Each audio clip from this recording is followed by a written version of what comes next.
Hello student, तो हम लोग आज देखने जा रहे हैं lecture number 11, most important lecture. Semiconductor, logic gate और ईएम वेव, ये तीनों टॉपिक को एक साथ कवर करेगा। आज हम लोग ज़्यादातर जो प्रॉब्लम्स देखेंगे, थ्योरी तो है ही है, ठीक है ना, ज़्यादातर जो प्रॉब्लम देखेंगे एनसीईआरटी और एग्जाम्पलर के देखेंगे, क्योंकि उस जैसे ही प्रॉब्लम जो उसके ऑब्जेक्टिव प्रॉब्लम्स हैं आपके मेडिकल लेवल में आए हुए हैं, तो आपकी एनसीईआरटी एग्जाम्पलर आज पूरी कवर हो जाएगी। साथ में कुछ स्पेशल प्रॉब्लम है, न्यूमेरिकल प्रॉब्लम है, हम लोग उनकी भी प्रैक्टिस करेंगे। तो चलो स्टार्ट करते हैं। पहले बेसिक थ्योरी से। थ्योरी मैंने एनसीईआरटी की ही रखी हुई है ताकि आपको समझने में या वैल्यू को लर्न करने में दिक्कत ना आए। अब जैसे सबसे पहला कुछ एक वैल्यू बेस्ड प्रॉब्लम आ सकता है जिसमें वो कंडक्टिविटी या रेजिस्टिविटी ऑफ सेमीकंडक्टर की एक रेंज पूछ सकता है, ऐसा पूछा गया है। तो इसलिए आप खाली एनसीईआरटी पे डिपेंडेंट रहो। अलग अलग बुक्स के अंदर ये थोड़ी बहुत इधर उधर दे रखी है, बट आप रिस्ट्रिक्टेड हो सिर्फ और सिर्फ एनसीईआरटी की वैल्यू के ऊपर। तो मेटल की रेजिस्टिविटी काफ़ी कम होती है बट कंडक्टिविटी ज़्यादा होती है। सेमीकंडक्टर की इन बिटवीन होती है, ठीक है ना, इंसुलेटर और अपना कंडक्टर के बीच में। और इंसुलेटर की जो रेजिस्टिविटी होती है वो बहुत हाई होती है, कंडक्टिविटी बहुत लो होती है। इनकी रेंज आपको याद रखनी है। तो न्यूमेरिकल वैल्यू आपके सामने ही है, ठीक है ना, तो आप इनकी रेंज को याद कर लेना। ये पहला ऑब्जेक्टिव आपके एग्जाम में आ सकता है। दूसरा, अब ये एक छोटा सा और ऑब्जेक्टिव बनता है जो अगेन 0 केल्विन टेम्परेचर के ऊपर बनता है कि भाई 0 केल्विन टेम्परेचर पर जो वैलेंस बैंड होता है और जो कंडक्शन बैंड होता है, वैलेंस बैंड जहां पर वैलेंस शेल के इलेक्ट्रॉन आते हैं, कंडक्शन बैंड जहां वो एक्साइट होकर के जाते हैं। तो 0 केल्विन पर वैलेंस बैंड कैसा होता है और कंडक्शन बैंड कैसा होता है। तो 0 केल्विन टेम्परेचर पर प्योर सेमीकंडक्टर का वैलेंस बैंड, प्योर मतलब इंट्रिंसिक की हम बात कर रहे हैं, तो वैलेंस बैंड जो होता है वो फिल्ड होता है, कंप्लीटली फिल्ड होता है। बट जो कंडक्शन बैंड होता है वो कंप्लीटली एम्प्टी होता है। कोई भी इलेक्ट्रॉन 0 केल्विन पर वैलेंस बैंड से कंडक्शन बैंड में नहीं जा सकता। तो ये 0 केल्विन के टेम्परेचर का एक छोटा सा ऑब्जेक्टिव पूछ सकता है, ठीक है ना। सारे आज आपको लेक्चर में मिलेंगे। अच्छा, इसके बाद ये आप देख रहे हो, ये हमारे एनर्जी बैंड डायग्राम के ऊपर क्लासिफिकेशन है। ये भी छोटे छोटे प्रॉब्लम्स रहते हैं, आपने जनरल अपना क्लासरूम स्टडी के दौरान इसको पढ़े भी होंगे। कंडक्टर, इंसुलेटर और सेमीकंडक्टर, ठीक है ना। तो कंडक्टर में वैलेंस बैंड और कंडक्शन बैंड ओवरलैप करते हैं। इंसुलेटर में एनर्जी गैप 3 इलेक्ट्रॉन वोल्ट से ज्यादा होता है। सेमीकंडक्टर में एनर्जी गैप 3 इलेक्ट्रॉन वोल्ट से कम होता है। सिलिकॉन के लिए ये एनर्जी गैप अलग होता है। जर्मेनियम के लिए इसकी वैल्यू जो होती है वो डिफरेंट होती है। अच्छा, ये जो डायग्राम देख रहे हो, अगेन एक डायग्राम है 0 केल्विन टेम्परेचर का और एक है ग्रेटर दैन 0 केल्विन टेम्परेचर का। इस पे भी कंसेप्चुअल जो बनता है बहुत ही जबरदस्त कंसेप्चुअल है जो मैंने यहाँ रखा हुआ है आज आपके लिए।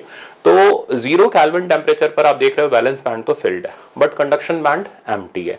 जैसे ही टेम्परेचर राइज करता है free electron density conduction band के अंदर बढ़ना शुरू होती है।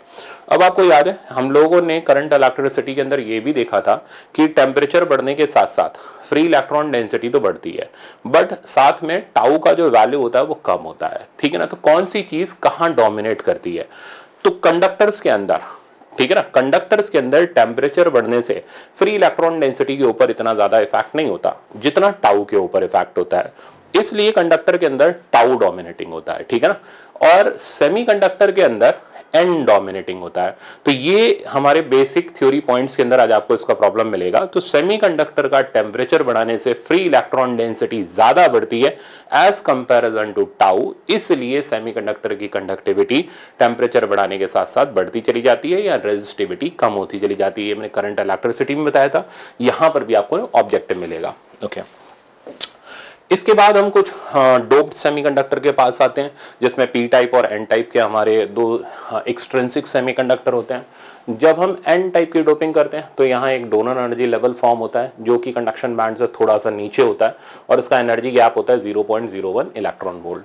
तो अगर हमें किसी इलेक्ट्रॉन को, ठीक है ना, यहां से यहां पर एक्साइट करके पहुंचवाना हो, ठीक है ना, मतलब डोप्ड एनर्जी लेवल से कंडक्शन बैंड में पहुंचाना हो, तो ये पहुंचाने के कई रास्ते हैं। या तो टेम्परेचर राइज करा दो या फिर हम इसमें फोटॉन्स को इंसिडेंट कराएं, लाइट को इंसिडेंट कराएं। एग्जामिनर तुरंत पूछता है कि अगर गैप इतना है तो बताओ कितनी मिनिमम या मैक्सिमम वेवलेंथ का फोटोन हम इस पे इंसिडेंट करा सकते हैं। तो तरीका ये रहेगा, जो भी एनर्जी गैप है एससी बाय लैम्डा के बराबर डालेंगे, वहां से लैम्डा की हम थ्रेशोल्ड वैल्यू निकालेंगे। अब अगर लैम्डा उससे कम होगा तो एनर्जी फोटोन की ऑब्वियसली ज्यादा होगी, इलेक्ट्रॉन का ट्रांजिशन आसानी से होगा। लैम्डा की वैल्यू ज्यादा कर देंगे तो ट्रांजिशन नहीं होगा। तो इस बेसिस पर भी आपको एक न्यूमेरिकल प्रॉब्लम, छोटा सा न्यूमेरिकल प्रॉब्लम मिल सकता है जो आज के लेक्चर में दिखेगा। सिमिलरली आप ये देख रहे हो, ये हमारा पी टाइप का सेमीकंडक्टर है, इसमें एक एक्सेप्टर एनर्जी लेवल फॉर्म हुआ है जो वैलेंस बैंड के जस्ट ऊपर है। अगेन इसका एनर्जी गैप भी, यानी यहाँ से यहाँ का एनर्जी डिफरेंस भी 0.01 इलेक्ट्रॉन वोल्ट ही है। तो एक्सेप्टर एनर्जी लेवल हो या डोनर एनर्जी लेवल हो, नियर बाय जो बैंड है उसका डिफरेंस जो होता है, एनर्जी गैप जो होता है वो 0.01 इलेक्ट्रॉन वोल्ट के आसपास होता है। अब बायसिंग ऑफ डायोड पे, ठीक है ना, तो ये बहुत ध्यान से देखना, इसमें एग्जाम्पलर का प्रॉब्लम मिलेगा। तो सारी चीज मैं समराइज करते चले जा रहा हूँ। थ्योरी बहुत डिटेल से मैंने आपको फेज 1 में पढ़ाई थी, अभी हम लोग समरी देख रहे हैं और फिर मजेदार प्रॉब्लम देखेंगे, ठीक है ना। और इसके बाद आपका सेमीकंडक्टर, आपको कहीं कुछ करने की जरूरत नहीं है, आपने दोनों चीजें कर ली, फेज 1 फेज 2। आप ये समझ लो आपका सेमीकंडक्टर का सवाल गलत नहीं होगा।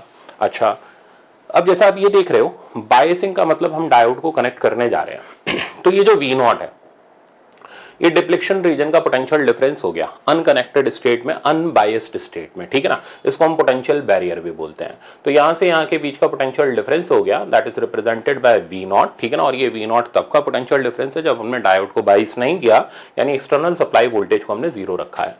अब आप देख रहे हो, हमने P को हाई पोटेंशियल, N को लो पोटेंशियल पर कनेक्ट कर दिया, तो ये हो गया फॉरवर्ड बायसिंग। तो फॉरवर्ड बायसिंग में ये जो वोल्टेज है, सपोज करो हमने V का अप्लाई करा, तो फॉरवर्ड बायसिंग में क्या होता है, बैरियर वोल्टेज कम होना शुरू हो जाता है। तो आप यहाँ पर नोट करना, अगर ये V0 है, ठीक है ना, मतलब यहां से यहां के बीच का पोटेंशियल डिफरेंस V0 है, तो ये बैरियर वोल्टेज हो गया अनबायस्ड स्टेट का। अब जैसे ही हमने बैटरी का वोल्टेज बढ़ाना शुरू किया, तो आप देखो बैरियर की हाइट जो है वो रिड्यूस होती चली जा रही है, V0 माइनस V होती चली जा रही है, ठीक है ना। तो जैसे जैसे ये V बढ़ता चला जाएगा, बैरियर हाइट जो होगी वो कम होती चली जाएगी। तो यहाँ कंसेप्चुअल क्या बनता है, आपको बैरियर हाइट के ऊपर एक ग्राफ दे देगा, ठीक है ना, फिर पूछेगा कि बताओ ये ग्राफ जो है फॉरवर्ड बायसिंग के लिए या रिवर्स बायसिंग में। तो फॉरवर्ड बायसिंग में बैरियर हाइट डिक्रीज करती है, रिवर्स बायसिंग में चेक करो, रिवर्स बायसिंग में बैरियर हाइट इंक्रीज कर रही है। रिवर्स बायसिंग में N को हम कनेक्ट करते हैं, ये बहुत ध्यान से सुनना, ठीक है ना। हो सकता है आपको आता हो, पर हो सकता है आप कंफ्यूज हो जाओ जब आप ऑब्जेक्टिव देखो, तो इसलिए रिवीजन जब कर रहे हो तो पूरा केयरफुली अच्छी तरीके से करो, ठीक है ना। मस्ती मजाक हम बाद में कर लेंगे। तो N को हमने यहां पर हाई पोटेंशियल से कनेक्ट किया, P को हमने लो पोटेंशियल पर कनेक्ट किया, और आप देखो यहां पर बैरियर की हाइट इंक्रीज कर रही है। तो रिवर्स बायसिंग में हाइट इंक्रीज करती है, फॉरवर्ड बायसिंग में बैरियर हाइट डिक्रीज करती है, ठीक है ना। अच्छा, करंट निकालने का तरीका मैंने आपको फेज 1 में बताया भी था। तो अगर हमें करंट निकालना है फॉरवर्ड बायसिंग में, तो तरीका होता है V माइनस V0, ठीक है ना। ये V ऑब्वियसली V0 से ज्यादा होगा, ठीक है ना। तो जब बैटरी का वोल्टेज बैरियर वोल्टेज से ज्यादा होगा, तब डायोड के अंदर करंट फ्लो करना स्टार्ट करेगा, और इस करंट का इक्वेशन हो जाएगा I टाइम्स, ठीक है ना, RF प्लस R, जहाँ RF हो जाएगा डायोड का फॉरवर्ड रेजिस्टेंस, और R हो जाएगा उसके साथ जो सीरीज रेजिस्टेंस लगा हुआ है सर्किट का जो रेजिस्टेंस है। सिमिलरली अगर हम यहाँ पर कैलकुलेट करें, तो इस सिचुएशन के अंदर, अच्छा, फॉरवर्ड रेजिस्टेंस की जो वैल्यू होती है वो बहुत कम होती है, ठीक है ना, नेग्लिजिबल सी होती है। अगर कुछ नहीं गिवन है, आइडियल डायोड लेते हुए चलेंगे, फॉरवर्ड रेजिस्टेंस को हम 0 ले लेंगे, ठीक है ना, और सीरीज रेजिस्टेंस हमें सर्किट का गिवन होगा। रिवर्स बायसिंग में ये इक्वेशन हो जाती है V प्लस V0, तो आप देख लो बैरियर हाइट इंक्रीज कर गई, I reverse times R reverse, ठीक है ना, प्लस सीरीज रेजिस्टेंस। अब ये जो रिवर्स रेजिस्टेंस होता है, इसकी वैल्यू बहुत हाई होती है, ठीक है ना, 1,00,000 ओम के आसपास होती है, ठीक है ना। तो आइडियल डायोड के लिए तो ये इनफाइनाइट हो जाता है, इसलिए रिवर्स बायसिंग में जो करंट होता है वो बहुत कम होता है, उसको हम रिवर्स सैचुरेशन करंट बोलते हैं। ये आप इसका ग्राफ देख रहे हो। तो इस ग्राफ के अंदर आप देखो कि जैसे ही वोल्टेज 0.6 वोल्ट से ऊपर गया, तो इस वोल्टेज को बोलते हैं नी वोल्टेज। इस पे भी आज आपको सवाल मिलेगा। तो नी वोल्टेज, तो जैसे ही वोल्टेज नी वोल्टेज के पास पहुंचा, डायोड के अंदर करंट एकदम से इंक्रीज करना स्टार्ट कर गया, ठीक है ना। सिमिलरली रिवर्स बायसिंग में आप देखो करंट जो है ऑलमोस्ट कांस्टेंट है, और एक पॉइंट पर जाकर के करंट बिल्कुल इंक्रीज कर जा रहा है, यानी डायोड बिल्कुल कंडक्टर की तरह बिहेव कर रहा है। इस वोल्टेज को बोलते हैं ब्रेक डाउन वोल्टेज। तो दो तरीके के वोल्टेजेस हमें ध्यान रखने हैं, नी वोल्टेज जहां से करंट इंक्रीज करना फॉरवर्ड बायसिंग में स्टार्ट करता है, और ब्रेक डाउन वोल्टेज मतलब जहां पर डायोड का ब्रेक डाउन हो जाए, diode act as free conductor, ठीक। चलते हैं आगे। अब ये हमारे पास दो रेक्टिफायर आते हैं, ठीक है ना। डिटेल सारी आपको रेक्टिफायर की मैंने दे ही रखी है। रेक्टिफायर के ऊपर भी आपको प्रॉब्लम मिलेगा, मजेदार प्रॉब्लम है, जिसमें ज्यादातर स्टूडेंट्स का कंफ्यूजन होता है, कैपेसिटर लगा करके, वो मैंने रखा हुआ है। अच्छा, वो प्रॉब्लम कहाँ का है, एग्जाम्पलर का है, ठीक है ना। तो चलो खैर एक बार पहले बेसिक फॉर्मूला रिवाइज कर लेते हैं। तो हाफ वेव रेक्टिफायर में आप देख रहे हो सिर्फ और सिर्फ एक डायोड होता है, फॉरवर्ड बायसिंग में कंडक्ट करता है, रिवर्स बायसिंग में कंडक्ट नहीं करता, और हमें यहाँ पर हाफ वेव के करस्पॉन्डिंग आउटपुट मिलता है। अगर हमें IDC यानी एवरेज आउटपुट वैल्यू निकालनी है DC की, ठीक है ना, तो ये एवरेज आउटपुट वैल्यू का फॉर्मूला V0 बाय पाई या I0 बाय पाई, या I0 की वैल्यू होती है V0 by RF plus RL, जहाँ RF हो जाता है forward resistance, RL load resistance होता है। अच्छा, इसके बाद अगर हमें RMS वैल्यू ऑफ आउटपुट निकालनी है तो वो I0 बाय √2 नहीं होती, हाफ वेव रेक्टिफायर में वो I0 बाय 2 होती है, और इधर VRMS वैल्यू V0 बाय 2 होती है। बट जब हम यहाँ पर देखते हैं फुल वेव रेक्टिफायर में, तो दो डायोड लगे होते हैं, एक हाफ साइकिल में एक फॉरवर्ड बायस होता है, अगली हाफ साइकिल में दूसरा फॉरवर्ड बायस होता है, तो दोनों हाफ साइकिल में हमें आउटपुट मिलता है। RMS वैल्यू बिल्कुल वैसी ही होती है जैसी अल्टरनेटिंग करंट के अंदर होती है। एवरेज वैल्यू 0 नहीं होती, क्यों? क्योंकि हो ही नहीं सकती, क्योंकि दोनों साइकिल हमें सेम पोलैरिटी की मिल रही हैं। तो इस एवरेज वैल्यू का फॉर्मूला होता है 2V0 बाय पाई या 2I0 बाय पाई। इन पे आज आपको प्रॉब्लम, सब चीज के ऊपर आपको मजेदार प्रॉब्लम मिलेंगे। चलते हैं आगे, लो शुरू हो गए। तो अब आपके सामने जो पहला प्रॉब्लम आप देख रहे हो, ये आपका थ्योरी बेस्ड प्रॉब्लम है, और थ्योरी बेस्ड प्रॉब्लम के लिए आपको सिर्फ 30 सेकंड का मैं टाइम देने जा रहा हूं, इससे ऊपर टाइम नहीं है, ठीक है ना। तो स्टार्ट करो।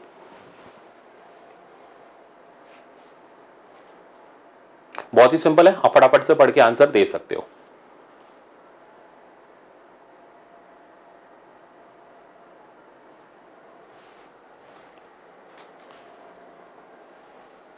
एक्टिव थोड़ा जल्दी हो जाना है, ठीक है ना, बातें छोड़ो और फटाफट से लग जाओ। तो आई थिंक आंसर आ गया, और इतनी ही देर का ये प्रॉब्लम होना चाहिए, तो मैं इसको रोक रहा हूं। तो ये बिल्कुल बेसिक थ्योरी बेस्ड है, एनसीईआरटी का ये आपका पहला प्रॉब्लम है। तो ज्यादातर शुरू के एनसीईआरटी के, फिर एग्जाम्पलर के मैंने प्रॉब्लम रखे हैं, सारे काम के प्रॉब्लम है। तो कहता है in N type silicon which of the following statement is true. तो एन टाइप के अंदर कौन सी स्टेटमेंट ट्रू है? तो एन टाइप के अंदर इलेक्ट्रॉन मेजॉरिटी चार्ज कैरियर होता है, होल्स होता है वो माइनॉरिटी चार्ज कैरियर होता है। देखते हैं, तो electrons are majority charge carrier and trivalent atoms are the dopant. भाई ट्राइवेलेंट एटम को हम नहीं डोप करते, हम उसके अंदर पेंटावेलेंट इंप्योरिटीज को डोप करते हैं, ठीक है ना। तो पहली बात तो ये स्टेटमेंट गलत हो गया। इलेक्ट्रॉन्स आर माइनॉरिटी, तो ये स्टेटमेंट वैसे ही गलत हो गया। होल्स आर माइनॉरिटी, तो ये स्टेटमेंट यहां तक तो ठीक है। And pentavalent atoms are dopants, तो ये ऑप्शन हमारा सही है। Okay, holes are majority charge carrier, ये ऑप्शन हमारा गलत है। तो आई थिंक आपका ऑप्शन नंबर सी आ गया होगा, that is the right answer. चलते हैं नेक्स्ट प्रॉब्लम पर। हाँ, ये भी आपका बेसिक थ्योरी बेस्ड प्रॉब्लम है, फैक्ट बेस्ड प्रॉब्लम इसको बोलते हैं। आपको सिर्फ इसके लिए 20 सेकंड मिलेंगे, 20 सेकंड, ठीक है ना, सही सुन रहे हो, फटाफट से अटेम्प्ट करो।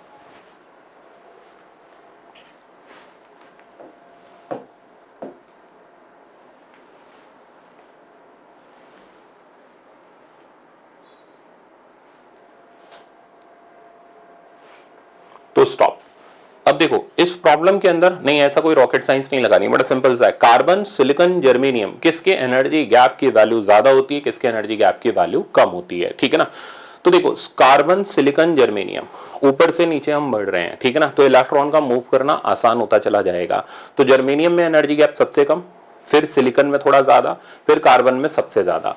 तो इसमें अगर हम एनर्जी गैप का ऑर्डर चेक करें तो कार्बन का सबसे ज्यादा, फिर सिलिकॉन का, फिर जर्मेनियम का। ऑप्शन नंबर हमारा इसके अंदर जो करेक्ट है that is option number C. तो बहुत ज्यादा देर का सवाल नहीं था, आपने सुना, रिएक्ट करा, आंसर आ गया। नेक्स्ट प्रॉब्लम पर आते हैं। अगेन ये जो नेक्स्ट प्रॉब्लम है आपका, ये आपका थ्योरी बेस्ड प्रॉब्लम है, एनसीईआरटी का ही, और मैं सिर्फ आपको 20 सेकंड दे रहा हूं।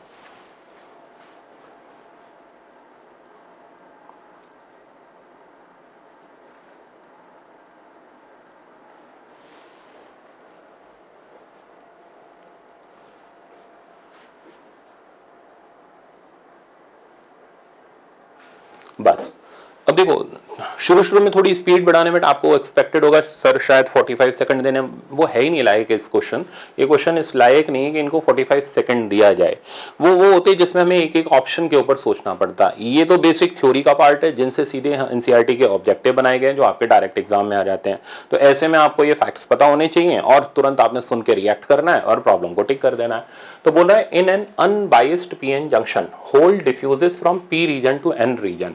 तो अनबायस्ड जब पीएन जंक्शन बनाते हैं तो होल पी रीजन से एन रीजन में जाते हैं और इलेक्ट्रॉन एन रीजन से पी रीजन में आते हैं। ऐसा क्यों होता है? तभी बीच में डिप्लीशन रीजन फॉर्म होता है।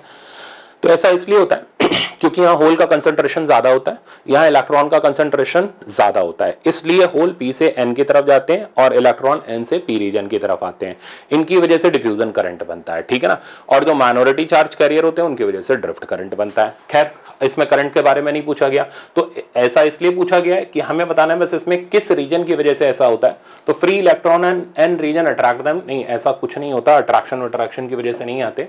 They move across the junction bye potential difference, तो ये हमने कुछ अप्लाई ही नहीं करा तो पोटेंशियल डिफरेंस कहां से क्रिएट होगा वहां पर, ठीक है ना।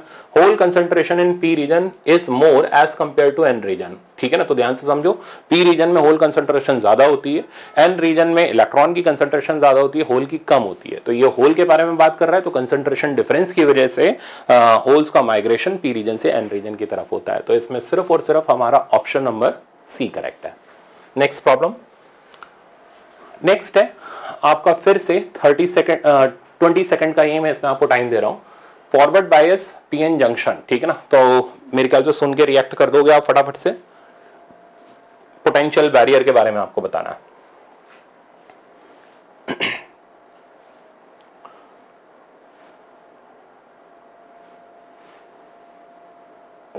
ठीक है ना। तो अभी जस्ट मैंने आपको बताया फॉरवर्ड बायसिंग में जो पोटेंशियल बैरियर होता है उसकी हाइट जो होती है वो रिड्यूस हो जाती है, रिवर्स बायसिंग में बैरियर हाइट इंक्रीज कर जाती है। तो when a forward bias is applied to PN junction it raises the potential barrier, नहीं। It reduces the majority carrier current to zero, नहीं। लोअर्स द पोटेंशियल बैरियर, ये statement सही है। तो हमारा इसमें भी ऑप्शन नंबर सी करेक्ट है। चलते हैं आगे।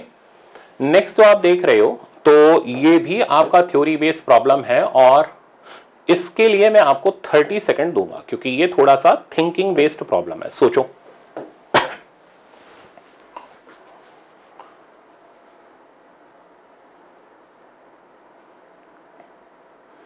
आराम से सोचना, इसमें गलत होने के चांसेस ज्यादा होते हैं। तो इस प्रॉब्लम को आप इंपॉर्टेंट लिख लेना, आपके काम आएगा ये।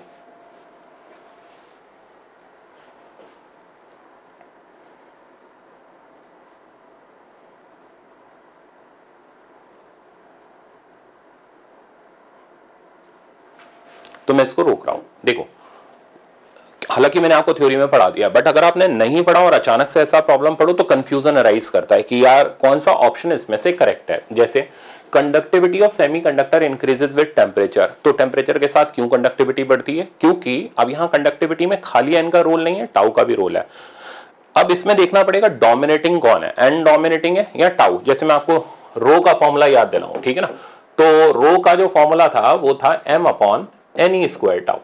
ये हम लोगों ने कहा निकाला था, ये फॉर्मूला हम लोगों ने निकाला था अपना क्या नाम है करंट इलेक्ट्रिसिटी के अंदर स्पेसिफिक रेजिस्टेंस का।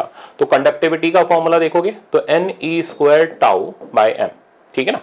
अब यहां से आप चेक करो तो ये कंडक्टिविटी खाली एन नहीं, ये कंडक्टिविटी टाउ के साथ भी तो एसोसिएटेड है। तो दोनों के ऊपर ही टेम्परेचर का इफेक्ट पड़ता है टेम्परेचर बढ़ाने से, ठीक है ना। तो जैसे ही आप टेम्परेचर को इंक्रीज करते हो तो टेम्परेचर इंक्रीज करने से फ्री इलेक्ट्रॉन डेंसिटी इंक्रीज करती है, बट जो एवरेज टाइम होता है, ठीक है ना, मतलब time between two successive collision, क्योंकि इलेक्ट्रॉन डेंसिटी बढ़ गई तो ऑब्वियसली इलेक्ट्रॉन जल्दी टकराएंगे, तो टाउ का जो वैल्यू होता है वो कम होता है।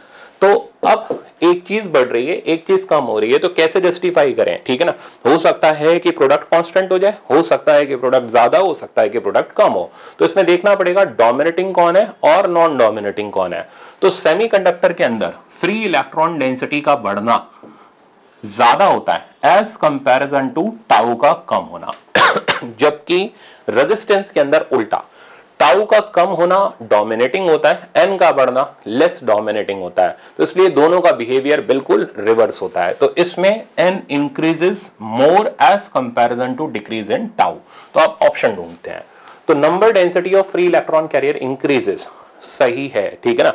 अभी तक तो सही है, जिसने जल्दबाजी में टिक कर दिया उसकी कहानी खत्म हो गई, ठीक है ना। पहले पूरा तसल्ली से पढ़ लो। रिलैक्सेशन टाइम इंक्रीजेस, तो ये गलत है। Both number density of carrier and relaxation time increases, ये गलत है। तो क्वेश्चन के अंदर जब हमें ऑप्शन टिक करना होता है तो हमें मोस्ट अप्रोप्रिएट आंसर टिक करना होता है जो सिचुएशन के हिसाब से बिल्कुल करेक्ट फिट बैठे। तो अभी तक तो ये करेक्ट है, पर मोस्ट अप्रोप्रिएट है या नहीं है इसके लिए हमें चारों ऑप्शंस देखने पड़ेंगे। चौथा option, number density of current carrier increases, ठीक है, relaxation time decreases but the effect of decrease in relaxation time is much less than increase in number density। तो भाई अब तो समझ आ गया होगा कि ये ऑप्शन हमारा मोस्ट अप्रोप्रिएट है, क्योंकि इसमें पूरी चीज जस्टिफाई हो रही है कि n का बढ़ना ज्यादा डोमिनेटिंग है और टाउ का कम होना लेस डोमिनेटिंग है। तो यहां तक के कंसेप्ट बिल्कुल टनाटन होने चाहिए अब आपके, ठीक है ना, और इस तरीके के कोई थ्योरी बेस्ड प्रॉब्लम छोड़ के नहीं आओगे। चलते हैं आगे। ये आपका एग्जाम्पलर का प्रॉब्लम है, इसमें थोड़ा सा मैं आपको डायग्राम का करेक्शन बता दूं, ठीक है ना। तो डायग्राम ये है कि यहां से लेकर के यहां तक का ये जो पोटेंशियल है वो V नॉट है 2 तक का, ठीक है ना, ये ध्यान रखना। ओके, अब आप इस क्वेश्चन को पढ़ो, आपको इसमें अगेन मैंने 30 सेकेंड दिए।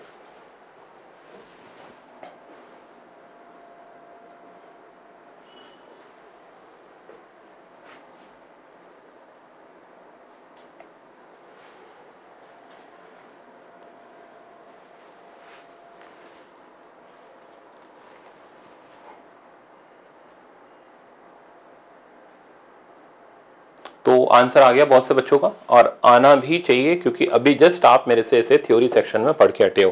तो अब देखो ज़्यादा कुछ नहीं पढ़ाया, बट 5-7 मिनट की थ्योरी से ही हमारे सारे एनसीईआरटी एग्जाम्पलर दनादन उड़ते चले जा रहे हैं। तो यही है बस रिवीजन का फायदा कि आपने फाइनली रिवाइज कर लिया, आपको वो 2 घंटे बैठ करके एनसीईआरटी और एग्जाम्पलर में माथा मारने की जरूरत नहीं है, ठीक है ना। मैं यहाँ करा दे रहा हूँ आपको, अब सीखो।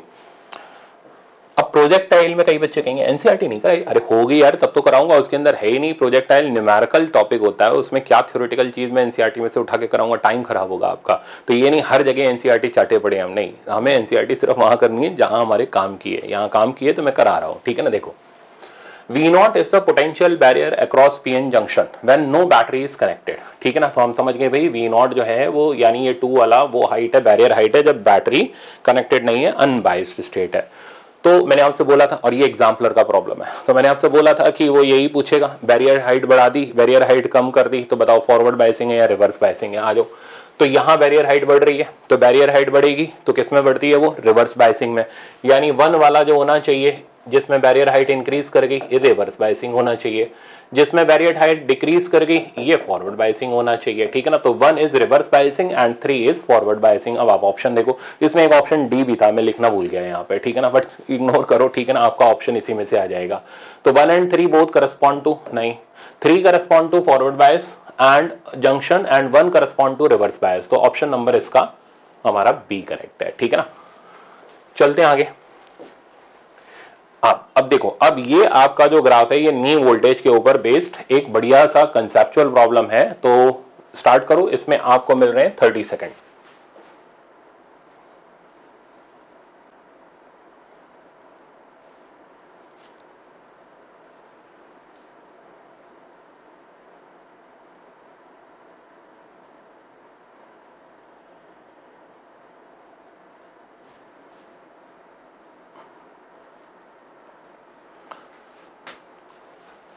तो मैं इसको रोक रहा हूं। इस ग्राफ के अंदर बहुत से बच्चों को जिनके कंसेप्ट क्लियर नहीं है, कंफ्यूजन हो सकता है। जिनको नी वोल्टेज पता नहीं है, नी वोल्टेज वो फॉरवर्ड वोल्टेज होता है जहां डायोड कंडक्ट करना स्टार्ट कर देता है। तो डायोड 0.3 वोल्ट के जस्ट बाद इस जगह से कंडक्ट करना स्टार्ट कर चुका है, और दूसरा डायोड यहां से कंडक्ट करना स्टार्ट कर चुका है। तो जहां से डायोड कंडक्ट करना स्टार्ट कर देता है उस वोल्टेज को हम बोलते हैं नी वोल्टेज। तो इस पहले डायोड का नी वोल्टेज जो आप देख रहे हो 0.3 वोल्ट से थोड़ा सा ज्यादा, दूसरे डायोड का नी वोल्टेज 0.6 वोल्ट से थोड़ा सा ज्यादा। तो अब आप चेक करो, 0.3 वोल्ट से थोड़ा सा ज्यादा, that is 0.4 volt and 0.7 volt, ये इसका करेक्ट आंसर है। तो जो बच्चे सोच रहे होंगे ये नी वोल्ट होगा, नहीं भैया ये नी वोल्ट नहीं होगा। नी वोल्ट वो वोल्ट होता है जहां से डायोड बस कंडक्ट करना स्टार्ट करता है, ठीक है। तो खेल समझ आ गया। तो ये छोटी सी चीज थी, इसलिए मैंने इसको रखा था कि अगर एग्जाम में आता तो मेरे ख्याल से आधे दर्जन तो गलती करके आते, क्योंकि नी वोल्टेज के बारे में अचानक से पूछ लिया जाता, ग्राफ देख करके वैसी हालत खराब होती है, तो आपको डर लगता है कि यार कैसे हम ढूंढेंगे। तो नी वोल्टेज वो वोल्टेज जहां से डायोड बस कंडक्ट करना स्टार्ट करता है। तो मजेदार है, छोटे छोटे प्रॉब्लम है, 10-10, 15-15 सेकंड के हैं, पर बड़े कमाल के हैं। चलो, हाँ, ये प्रॉब्लम जो आप देख रहे हो अगेन एग्जाम्पलर का प्रॉब्लम है, और इसके लिए मैं आपको दे रहा हूं अगेन 30 सेकंड।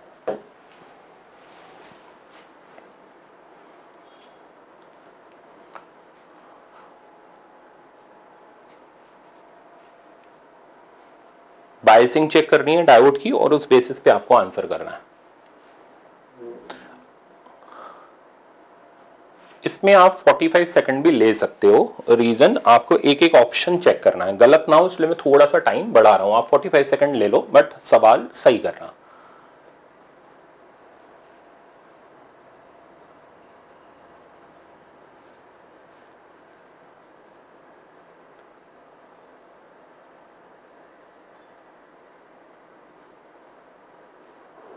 तो मैं इसको अब रोक रहा हूं, ठीक है ना। तो आई थिंक इतनी देर में आपका ये आंसर आ जाना चाहिए। अब देखो सबसे पहले हम चेक कर लेते हैं बाइसिंग कैसी है। ये -10 वोल्ट है और यहाँ 0 वोल्ट है। तो ये हो गया हाई पोटेंशियल और ये हो गया लो पोटेंशियल, ठीक है ना। तो हाई से लो अगर हम करंट का फ्लो कराएं तो उस हिसाब से ये डायोड फॉरवर्ड बायस हो गया, बट ये रिवर्स बायस हो गया। तो क्योंकि सर्किट में एक रिवर्स बायस हो गया इसलिए करंट की वैल्यू हमारी 0 हो जाएगी।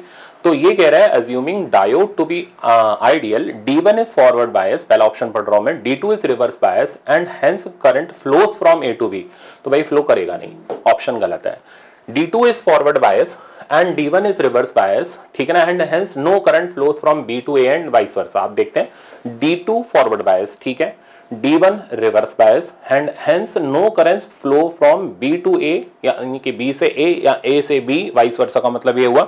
तो या तो A से B या B से A कोई करंट फ्लो नहीं करेगा। तो ये ऑप्शन पूरी तरीके से सही है। और बढ़ते हैं, D1 and D2 both are forward bias, तो यहीं से गलत हो गया। D1 and D2 both are reverse bias, ये यहां से गलत हो गया। तो I think 30 second more than enough था, जस्टिफाइड था कि आप इस प्रॉब्लम को आराम से 30 सेकंड के अंदर उड़ा सकते हो। चलते हैं आगे। हाँ, ये जो प्रॉब्लम है, इस प्रॉब्लम, ये भी एनसीईआरटी का प्रॉब्लम है और बहुत से बच्चों का कंफ्यूजन इस प्रॉब्लम के अंदर रहता है। एग्जाम्पलर का प्रॉब्लम है ये। इस प्रॉब्लम को करने के लिए सिर्फ और सिर्फ आपको 45 सेकंड का ही टाइम मिलेगा। शुरू हो जाओ।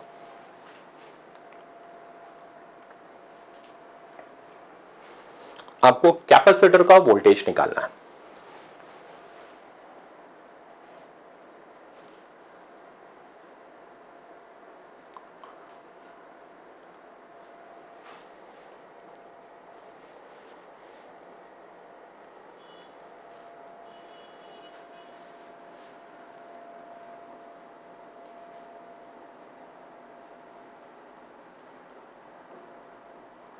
इतनी देर में अगर आना होगा ना तो आ गया होगा, क्योंकि इसमें ऐसा कोई बहुत भयानक कैलकुलेशन नहीं, सिर्फ एक छोटा सा कैच है, वो समझाना जरूरी है। तो मैं इसको रोक रहा हूं।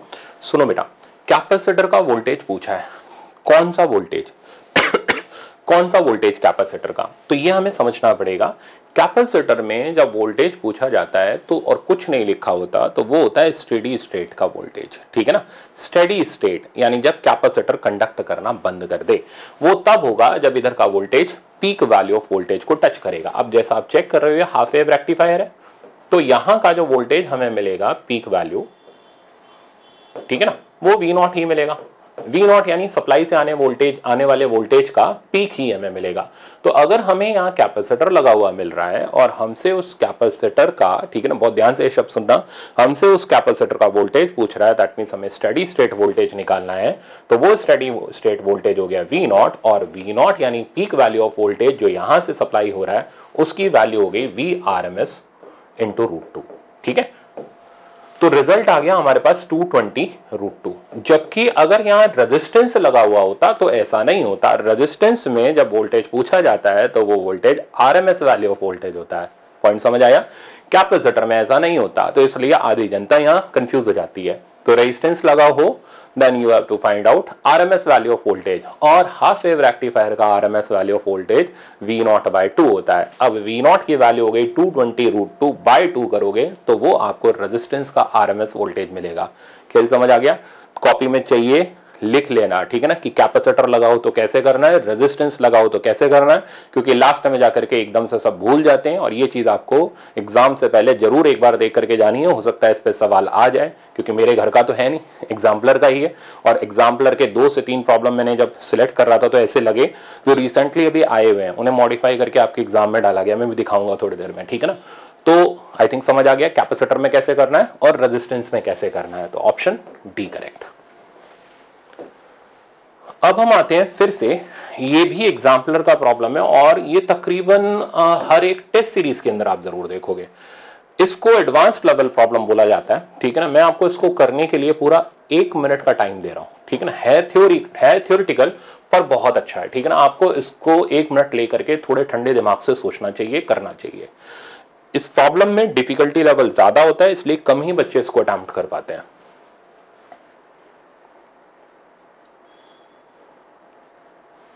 आउटपुट यहां पर ले रहे हैं हम, ठीक है ना। This is output.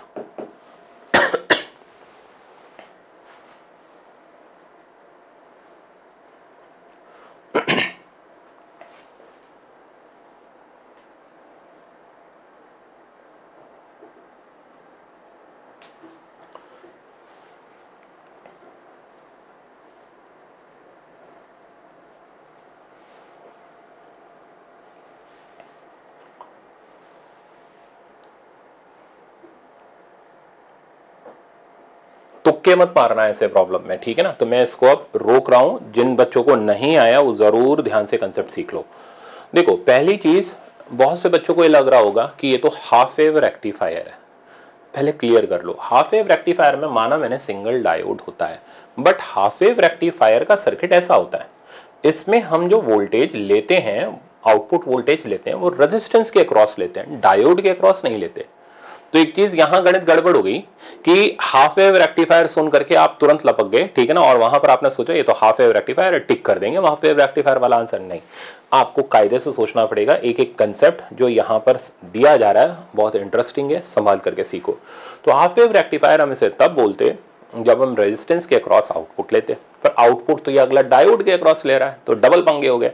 अच्छा, अब हमसे ये कह रहा है output would be zero at all the time. मे भी हो सकता है भाई जीरो भी हो जाए, ठीक है ना, क्योंकि डायोड के अक्रॉस है, रेजिस्टेंस के अक्रॉस तो नहीं है। नहीं, अगर रेजिस्टेंस के अक्रॉस होता तो हमारा यहाँ पर काम आसान हो जाता। तो सोचने वाली, नोट कर लेना इस चीज को, ठीक है ना, ये सारी चीजें काम की हैं। तो जब हाफ वेव रेक्टिफायर में रेजिस्टेंस के अक्रॉस आउटपुट लेते हैं तब हम उसे बोलते हैं हाफ वेव रेक्टिफायर। डायोड के अक्रॉस आउटपुट लेने पर ऐसा कुछ नहीं बोलते। हो सकता है वो जीरो, हो सकता है वो इनफाइनाइट हो, देखना पड़ेगा क्या होगा। अब कैसे देखेंगे, इस रेजिस्टेंस की रेजिस्टेंस वैल्यू R ले लेते हैं, इसका नाम A कर देते हैं, इसका नाम B कर देते हैं। तो V0 का मतलब हो गया हमें VA माइनस VB का वैल्यू निकालना है, ठीक है। क्योंकि मैंने आपको 1 मिनट का टाइम दिया था, वो मैंने इसीलिए दिया था कि आराम से ठंडे दिमाग से आप सोचो, समझो और रिएक्ट करो, ठीक है ना। हर प्रॉब्लम ऐसा नहीं धड़धड़ा के आपने रिएक्ट कर दिया, नेगेटिव लेकर के चले आए। तो यहाँ सोच समझ करके रिएक्ट करना है। अब देखो बेटा, ये VM sign omega T alternating voltage supply यहां से भेजी जा रही है, जो अपनी हर हाफ साइकिल के बाद पोलैरिटी बदलेगा। फर्स्ट हाफ साइकिल, ठीक है ना, फर्स्ट हाफ साइकिल का डायग्राम बनाओ। तो जब मैं फर्स्ट हाफ साइकिल का डायग्राम बनाऊंगा, ध्यान से देखते जाना, तो मैं मान ले रहा हूं फर्स्ट हाफ साइकिल में ये पॉजिटिव है और ये नेगेटिव है, यहां का वोल्टेज VM के बराबर है, सही है। हमें A और B का आउटपुट निकालना है। ओके, अब ध्यान से सुनो, इसे सिखाने में मेरे को टाइम लगेगा, बट एक बार आप सीख जाओगे तो एग्जाम में गलत नहीं करोगे। इसलिए ये मत सोचना सर 1 मिनट में कर दो, और मैं तो डायरेक्ट आंसर लिख दूंगा, ठीक है ना, फिर आपको समझ नहीं आएगा ना। तो समझो ध्यान से। तो हमने first half cycle of AC input लिया, ये पॉजिटिव ये नेगेटिव, करंट यहां से चला, यहां से चला, और आप देखो ये जाने देगा क्योंकि ये फॉरवर्ड बायस हो गया, ठीक है ना, और इस तरीके से यहां तक पहुंचा। अब हमें A और B के क्रॉस पोटेंशियल डिफरेंस निकालना है, ठीक है। सबसे पहले इस सर्किट के अंदर, अच्छा फॉरवर्ड बायसिंग में हम रेजिस्टेंस को 0 ले लेते हैं। तो अगर रेजिस्टेंस 0 हो गया तो आप डायरेक्ट चेक कर सकते हो, ये लाइन एक वायर की तरह काम करेगी, यानी ये चीज शॉर्ट सर्किट हो गई, ठीक है ना। शॉर्ट सर्किट हो गई तो एक वायर की तरह काम करेगी और VA माइनस VB का वैल्यू हमें 0 मिल जाएगा। तो for positive half cycle there is no output, जबकि हाफ वेव रेक्टिफायर में होता है, पॉजिटिव हाफ साइकिल में पॉजिटिव आउटपुट होता है, जबकि यहाँ पर पॉजिटिव हाफ साइकिल में देयर इज नो आउटपुट, क्योंकि ये वायर की तरह बिहेव कर रहा है। अल्टरनेटिव रास्ता, मान लो आप वायर नहीं बना पा रहे, छोड़ो, भाड़ में जाने दो वायर को। इस सर्किट के अंदर आप KVL लगा दो, तो VM प्लस IR या VM minus IR equals to 0 हो जाएगा पूरे क्लोज लूप में, तो VM इक्वल्स टू IR हो जाएगा। फिर जब आप VA माइनस VB कैलकुलेट करोगे, यहाँ से यहाँ तक चलोगे, तो ये दोनों वोल्टेज एक दूसरे को कैंसिल आउट कर जाएंगे, ठीक है ना, और अगेन आउटपुट 0 मिल जाएगा। तो दो तरीके हैं, या तो डायरेक्ट यहाँ से निकालो, नहीं तो सर्किट से निकाल लो, चॉइस आपकी, आंसर दोनों से सेम आएगा। ये था फर्स्ट ये था positive half cycle of AC input. तो कहानी ये निकली, for positive half cycle of AC input there is no output. अब हम साइकिल को यहां पर चेंज करते हैं। तो जब हम यहां पर साइकिल को चेंज करेंगे, नेगेटिव हाफ साइकिल की बात करेंगे, तो पोलैरिटी बदल जाएगी, ये प्लस Vm, ये माइनस Vm, ये रेजिस्टेंस रहा, ठीक है ना, और यहां पर हमें आउटपुट चाहिए, this is A, this is B. Okay, अब करंट अगर फ्लो करेगा तो ये डायोड हो जाएगा रिवर्स बायस, रिवर्स बायस होने से यहाँ का करंट जीरो हो जाएगा, रेजिस्टेंस इनफाइनाइट हो जाएगा, तो ये ब्रांच एक ओपन ब्रांच की तरह काम करेगी, सही है। तो आप इधर से वोल्टेज नहीं निकाल पाओगे, तो आपको मजबूरी में यहां से होकर के जाना पड़ेगा, तभी आप VA माइनस VB निकाल पाओगे। तो अगर हम इधर से इधर जाएं और हम VA माइनस VB की वैल्यू कैलकुलेट करें, तो ये VA माइनस VB की वैल्यू आ जाएगी माइनस VM, ठीक है ना। तो आप देख रहे हो, for negative half cycle there is negative output, but for positive half cycle there is no output. तो फाइनली हम ये कह सकते हैं कि आउटपुट हमें सिर्फ हाफ साइकिल में मिल रहा है। शब्दों को ध्यान से सुनना है, तो आउटपुट हमें सिर्फ हाफ साइकिल में मिल रहा है, इसलिए ये हाफ वेव रेक्टिफायर की तरह एक्ट कर रहा है, बट विद नेगेटिव आउटपुट। क्या? With negative output. अब आप ऑप्शन पढ़ो, would be zero all the time? नहीं भाई, ऐसा नहीं है, ठीक है ना। पॉजिटिव हाफ साइकिल में जीरो है, बट नेगेटिव हाफ साइकिल में नेगेटिव आउटपुट है। Would be like a half wave rectifier with positive cycle and output? गलत है। Would be like half wave rectifier with negative cycle and output? सही है। Would be like that of full wave rectifier? गलत है। मजा आ गया? समझ आ गया? जबरदस्त प्रॉब्लम था, ठीक है ना। और ऐसा प्रॉब्लम ज्यादातर बच्चे गलती करके आते हैं, ठीक है ना, पता ही नहीं चलता कि यार सवाल में पूछा क्या जा रहा है, हमें कैसे रिएक्ट करना है। तो आई थिंक कंसेप्ट क्लियर होगा। चलो आगे चलते हैं। अब आता है हमारे पास ये एक सिंपल सा प्रॉब्लम, आप बस थोड़ा सा कैलकुलेशन करनी है। मैं सिर्फ 30 सेकंड ही अफोर्ड कर सकता हूं, इसमें मैं आपको 30 सेकंड दे रहा हूं, इससे ज्यादा नहीं।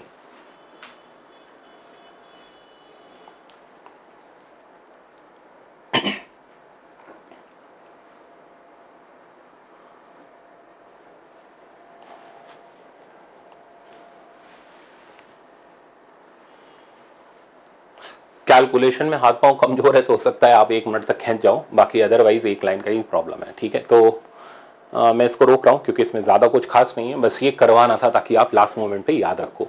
ये बोल रहा है एनर्जी ऑफ फोटोन इज इतना, सॉरी वेवलेंथ इतना है, is equals to the band gap of semiconductor. याद आ गया ना। तो Eg के बराबर यानी एनर्जी गैप के बराबर ये फोटोन की एनर्जी है।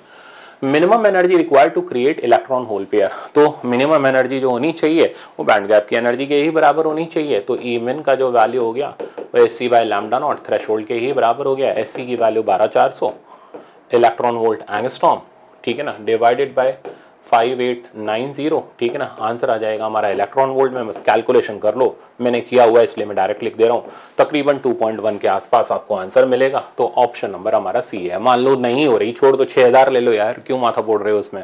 तो 6000 लेकर के कैलकुलेशन कर लो, नियर बाय में वही आ जाएगा हमारा, ठीक है ना, काम चल जाएगा। चलते हैं आगे। अब देखो ये जो प्रॉब्लम आप देख रहे हो ये कन्वेंशनल प्रॉब्लम है, आपको इसमें ज़्यादा देर तो नहीं लगनी चाहिए, मैं आपको सिर्फ 45 सेकंड इसमें दे रहा हूँ। थोड़ी सी कैलकुलेशन करनी है तो 15 सेकंड ऊपर नीचे आप मान सकते हो, बट इतनी देर में आ जाना चाहिए। आपको कंडक्टिविटी नहीं, सॉरी रेजिस्टिविटी निकालनी है सेमीकंडक्टर की, ठीक है ना। तो कंडक्टिविटी निकाल के रेसिप्रोकेट करना है।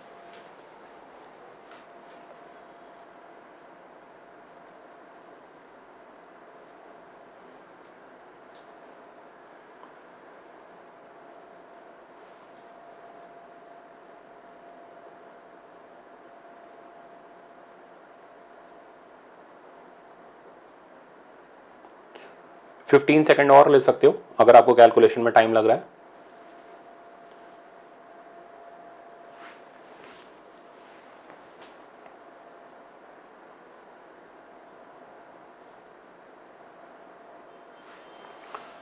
अब मैं इसको यहां पर रोक रहा हूं। देखो ये बोल रहा है कंसंट्रेशन ऑफ इलेक्ट्रॉन ये रही, होल की कंसंट्रेशन ये रही, इलेक्ट्रॉन की कंसंट्रेशन ज्यादा है इसलिए ये एन टाइप है, ठीक है ना। तो पी टाइप वाले दोनों ऑप्शन तो गए, तो सिर्फ अब हमें ए और सी में से आंसर लेना है। तो हम पहले कंडक्टिविटी का फॉर्मूला लगा लेते हैं। तो कंडक्टिविटी का फॉर्मूला हमारा हो गया N E mu E plus N H E mu H, ठीक है ना। इसे कैलकुलेट कर लेते हैं। ई दोनों में कॉमन है, बाहर निकाल लो, 1.6 इंटू 10 की पावर -19। अब N E into mu E, तो एन ई कितना दे रखा है, 8 दे रखा है, 10 की पावर हम मैनेज कर लेंगे, म्यू ही दे रखा है 2.3, तो ये हमारे पास आ जाएगा 8 3 जा 24, 8 2 जा 16, 17 18, 18.4 इंटू 10⁻18, ठीक है ना। फिर इधर NH और म्यू एच का प्रोडक्ट आ गया, NH हो गया 5 और म्यू एच की वैल्यू 0.01, तो 0.05 इंटू 10⁻18। अब इसको हम सिंप्लीफाई कर लेते हैं, तो 1.6 इंटू यहाँ बचेगा आपके पास 18.45 और फाइनली पावर में बचा 10 की पावर -1। पर ये कंडक्टिविटी है, आपको रेजिस्टिविटी चाहिए, इन्वर्स करना पड़ेगा, तो रिजल्ट आ जाएगा हमारे पास, ये 10 ऊपर आ जाएगा, नीचे आ जाएगा 1.6 इंटू 18.45। अब आप क्या करो, अप्रॉक्सीमेशन में काम चला लो, ठीक है ना। 18.45 है, 18 ले लो, नियर 20 ले लो यार, तब भी काम चला लेंगे हम, ठीक है ना। तो आप इसको कैलकुलेट कर लो, आई थिंक ये आपके पास आ जाएगा 0.34 के आसपास आ जाएगा, तो ये मैंने कैलकुलेट किया हुआ है, तो 0.34, दैट मीन्स इसमें ऑप्शन नंबर हमारा ए करेक्ट हो जाएगा। तो मेरे ख्याल से समझ आ गया होगा, ज़्यादा कुछ खास नहीं, बस बेसिक कैलकुलेशन का ही यहाँ पर फर्क पड़ता है। चलिए तो वेरीफाई कर लो, ये 20 हो गया, ये 1.6 ले लो, 20 इंटू 1.6 ये हमारे पास हो जाएगा 32, ठीक है ना।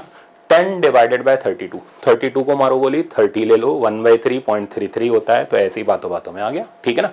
तो आप अप्रॉक्सीमेटली भी रिजल्ट्स को चेक कर सकते हो इंस्टेड कि पूरा बुरी तरीके से आप उसके अंदर परेशान हो, ठीक। चलते हैं हम आगे। ये एक काफी अच्छा प्रॉब्लम है, one of the best problem आज का कह सकते हो उसको, डायोड की फॉरवर्ड और रिवर्स बायसिंग में है। मैं आपको 1 मिनट का टाइम दे रहा हूं। इस क्वेश्चन में ये 3 कंडीशंस हैं जिनके हिसाब से आपको चेक करना है इक्विवेलेंट रेजिस्टेंस फर्स्ट, सेकंड और थर्ड में निकालते वक्त इस सर्किट का, किसका ज्यादा, किसका कम, किसका कितना, ठीक है ना।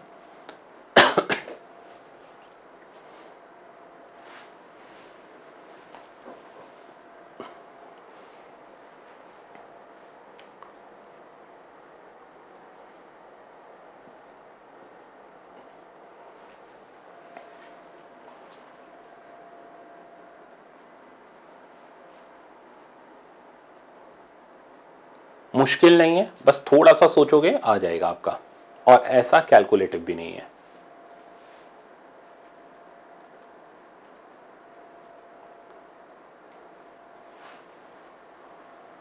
तो मेरे ख्याल से कुछ बच्चों का आ गया है, जिनका नहीं आया वो एक बार वापस से जरूर ऐसे प्रॉब्लम्स की प्रैक्टिस कर लेना। देखो कैसे करते हैं, इसमें ए का पोटेंशियल फर्स्ट ऑप्शन में -10 है, बी -5 है, तो -10 कम हुआ, -5 ज्यादा हुआ, तो ये लो पोटेंशियल और ये हाई पोटेंशियल फर्स्ट डायग्राम के हिसाब से।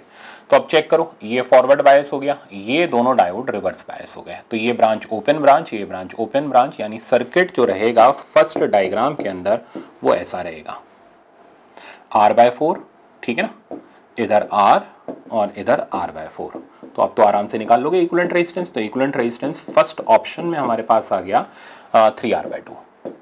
अब सेकंड ऑप्शन पे चलते हैं। सेकंड ऑप्शन में अगर आप चेक करोगे तो -5 और -10 पलट दिए गए, यानी ये अब हाई पोटेंशियल, ठीक है ना, और ये लो पोटेंशियल। ऐसा होने से ये दोनों फॉरवर्ड बायस, ये रिवर्स बायस, तो ये ओपन हो जाएगा, ये दोनों डायोड वायर से रिप्लेस हो जाएंगे। सर्किट जो हमारे पास बचेगा वो बचेगा ये, ठीक है ना, और बहुत इजीली हम इसको सिंप्लीफाई कर लेंगे। This is R/4, this is also R/4, ये R, ये R। तो अब आपको इक्विवेलेंट रेजिस्टेंस निकालना है, तो R/2 और R/2, that means equivalent resistance in second situation is equals to R। समझ आ गया। अब आते हैं थर्ड पर। थर्ड में ये -4, ये -12, तो क्या फर्क पड़ा, एक हाई है एक लो ही है, ठीक है ना, और वो डायोड का सर्किट ऐसा ही बनेगा, यानी थर्ड ऑप्शन में भी हमारा आंसर जो रहेगा वो सेकंड जैसा ही रहेगा, R। अब वेरीफाई करना है कौन बड़ा कौन छोटा, तो ये हो गया 1.5R, तो ऑब्वियसली वो ज्यादा हो गया, तो R1 is greater than R2 and R2 is equals to R3। तो ये इसका फाइनल आंसर हो गया, आप सिलेक्ट कर लो। तो 1 ज्यादा है, 2 और 3 बराबर है, ऑप्शन नंबर सी करेक्ट। ऐसा मुश्किल नहीं था पर कंसेप्चुअल था, ठीक है ना, आपको ऐसी चीजें आनी चाहिए एग्जाम में, कैसे अटेम्प्ट करते हैं। चलो आगे चलते हैं।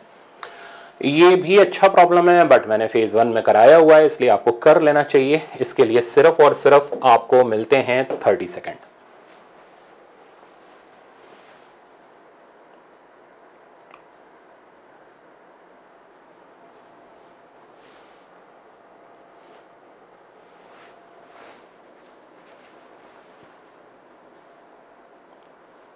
बिल्कुल मतलब सुनते ही आ जाना चाहिए, प्रॉब्लम ये इतनी देर का है ही नहीं। अगर आपको पता है तो कर लोगे 30 सेकंड में, नहीं तो फिर बैठे रह जाओगे।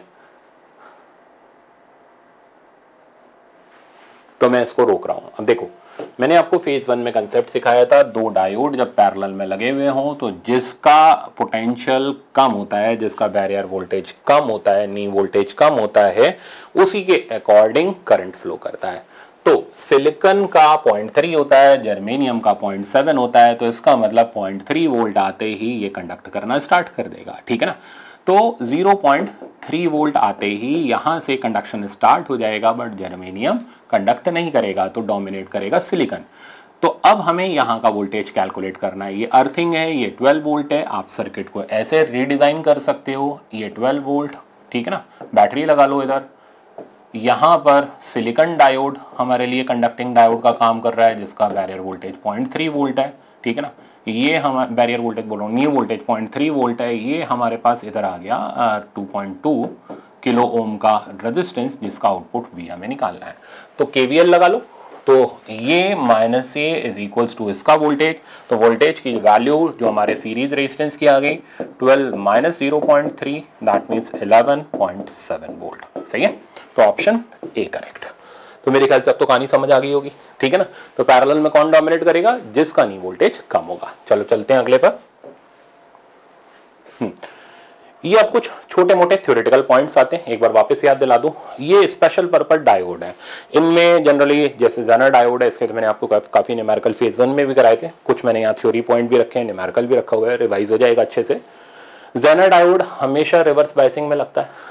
इसमें पी और एन दोनों की हैवी डोपिंग करी जाती है, ठीक है ना। तो हैवीली डोप्ड होता है ये जंक्शन डायोड, और दूसरा ये जंक्शन डायोड जो होता है हमेशा रिवर्स बायसिंग में कनेक्ट होता है। जैसे ही जेनर डायोड का वोल्टेज ब्रेकडाउन वोल्टेज को एक्सीड करता है, ब्रेकडाउन क्योंकि रिवर्स बायसिंग में है, तो वैसे ही अपने सामने वाले चीज के वोल्टेज को कांस्टेंट कर देता है, ठीक है ना। ये क्या करता है, आप जैसे जैसे वोल्टेज सर्किट का वोल्टेज आप बढ़ाते जाओगे तो इस ब्रांच से करंट जो होगा वो इंक्रीज करता चला जाएगा, डायोड का रेजिस्टेंस डिक्रीज करता चला जाएगा, आउटपुट वोल्टेज हमेशा हमें कांस्टेंट मिलेगा। तो यहाँ का वोल्टेज भी कांस्टेंट होगा, यहाँ का करंट भी कांस्टेंट होगा। कहानी ध्यान से सुनना, इस पे कंसेप्चुअल है। तो इसका वोल्टेज भी कांस्टेंट होगा, इसका करंट भी कांस्टेंट होगा, बट इसका करंट बढ़ता जाएगा, ये करंट भी बढ़ता जाएगा, बट इसकी सेहत पर कोई फर्क नहीं पड़ेगा। इसलिए कांस्टेंट वोल्टेज रेगुलेटर की तरह ये काम करता है। अगर हमें इधर का करंट निकालना हो, सबसे पहले हम इधर का वोल्टेज देखते हैं। तो ये VZ है, तो ये भी VZ हो जाएगा। यहाँ मान लो V वोल्टेज हमने सप्लाई कर रखा है, तो इधर आ जाएगा V माइनस VZ। पहले हम यहाँ का करंट निकालेंगे V इक्वल टू IR लगा के, फिर यहाँ का करंट निकालेंगे, फिर इस करंट के लिए हम क्या किरचॉफ का फर्स्ट लॉ लगा देंगे, इनकमिंग बराबर आउटगोइंग। तो इस ब्रांच का करंट हो जाएगा आने वाला करंट माइनस यहाँ जाने वाला करंट, तो जेनर डायोड का करंट आ जाएगा। ये बातों बातों में पूरा जेनर डायोड सॉल्व करना मैंने आपको सिखाया। दूसरा डायोड आप देख रहे हो LED। LED में न्यूमेरिकल बनने का कोई चांस नहीं, सिर्फ और सिर्फ LED के अंदर थ्योरेटिकल फैक्ट बेस्ड प्रॉब्लम रह सकता है। LED क्या करता है, ये कौन से मोड में कनेक्टेड होता है पहले ये ध्यान रखना, फॉरवर्ड बायसिंग में कनेक्टेड होता है, ठीक है ना। इसमें जो एनर्जी होती है वो विजिबल रीजन में लाई करती है, इसलिए कलर एमिटिंग डायोड होता है। अच्छा, अब क्या करते हैं, सेमीकंडक्टर, ऐसा नहीं कि हर एक सेमीकंडक्टर इसके अंदर LED की तरह काम कर जाता है, नहीं। कुछ गैलियम आर्सेनाइड फॉस्फाइड, कुछ इस तरीके के स्पेशल सेमीकंडक्टर जिनका बैंड गैप, ठीक है ना, 1.8 इलेक्ट्रॉन वोल्ट से 3 इलेक्ट्रॉन वोल्ट के बीच में होता है, यही एक्ट करते हैं LED की तरह, क्योंकि इनके लिए जब हम वेवलेंथ निकालते हैं तो विजिबल रीजन में लाई करती है। तो आपको फैक्ट बेस में ये याद रखना है, टाइप याद रखना है और बायसिंग ध्यान रखनी है, ठीक है ना। इनमें से कुछ भी पूछा जाएगा आपको, अगर पता होगा आप टिक कर लोगे। चलते हैं आगे। इन दोनों में भी कोई न्यूमेरिकल नहीं बनता। ये आप देख रहे हो फोटो डायोड, ये लाइट की इंटेंसिटी डिटेक्ट करने के काम में आता है, रिवर्स बायसिंग में कनेक्टेड होता है। जैसे ही लाइट यहाँ फॉल करती है, जिसकी एनर्जी बैंड गैप से ऑब्वियसली ज्यादा होनी चाहिए, ठीक है ना, तो ये करंट कंडक्ट करना स्टार्ट कर देता है। जैसे जैसे लाइट की इंटेंसिटी बढ़ाते हैं, रिवर्स सैचुरेशन करंट की वैल्यू बढ़ती है। तो ग्राफिकल सवाल इसके अंदर बनता है। ये आप देख रहे हो सोलर सेल, इसमें कोई बायसिंग नहीं होती, ठीक है ना, कोई बायसिंग नहीं होती, क्योंकि इस सेल है खुद ही वोल्टेज देगा, तो बायसिंग क्या करोगे। इसमें क्या होता है, सोलर सेल के अंदर क्या करते हैं, जैसे ही लाइट रेडिएशन इसके ऊपर फॉल करते हैं, ये इलेक्ट्रॉन और क्या बोलते हैं होल्स को अलग अलग रीजन में सेपरेट कर देता है। एक हाई पोटेंशियल, एक low potential, potential difference create होने से इलेक्ट्रिक करंट फ्लो करता है, ठीक है ना। ये जो चीज होती है ये ओपन सर्किट वोल्टेज कहलाता है। ओपन सर्किट मतलब जब आप इधर का वोल्टेज ये ब्रांच आप ओपन कर दो तो इस दोनों के बीच का potential difference that is called open circuit voltage, उस वक्त करंट जीरो होगा। जब हम इसको शॉर्ट सर्किट कर देते हैं मतलब इधर को हम सिर्फ और सिर्फ वायर से कनेक्ट कर देते हैं तो ये रिप्रेजेंट करता है शॉर्ट सर्किट को। शॉर्ट सर्किट में पोटेंशियल डिफरेंस जो होता है वो मिनिमम हो पोटेंशियल डिफरेंस जो होता है वो जीरो हो जाता है, बट करंट की वैल्यू इनफाइनाइट नहीं होती, करंट की वैल्यू क्या हो जाती है, मैक्सिमम हो जाती है। ठीक है ना, मैक्सिमम क्यों, इनफाइनाइट क्यों नहीं होती, क्योंकि यहाँ का रेजिस्टेंस जीरो हो गया, डायोड का तो कुछ ना कुछ होगा ना, तो इसलिए करंट जो होता है वो मैक्सिमम हो जाता है क्योंकि रेजिस्टेंस मिनिमम हो जाता है। ठीक है ना, तो आप चेक कर लो करंट की वैल्यू यहाँ पर मिनिमम हो जाती है, इसको saturation current short circuit current बोलते हैं। तो ये शॉर्ट सर्किट, ये ओपन सर्किट। ग्राफ इसका फोर्थ क्वाड्रेंट में रहता है। तो ये कुछ छोटे छोटे पॉइंट है फैक्ट बेस्ड जो आपको ध्यान रखने हैं। अब प्रॉब्लम, तो वापस से आपके सामने कुछ थ्योरेटिकल प्रॉब्लम है। अगेन आप थ्योरी वाला ये जो प्रॉब्लम है इसके लिए तो भाई आपको सिर्फ 30 सेकंड का ही टाइम है और फटाफट से पढ़ो और आंसर दो। In the given figure when input voltage increases, तो मेरे ख्याल से अब आप इसका आंसर जल्दी से दे सकते हो, सिखा दिया मैंने आपको अभी अभी।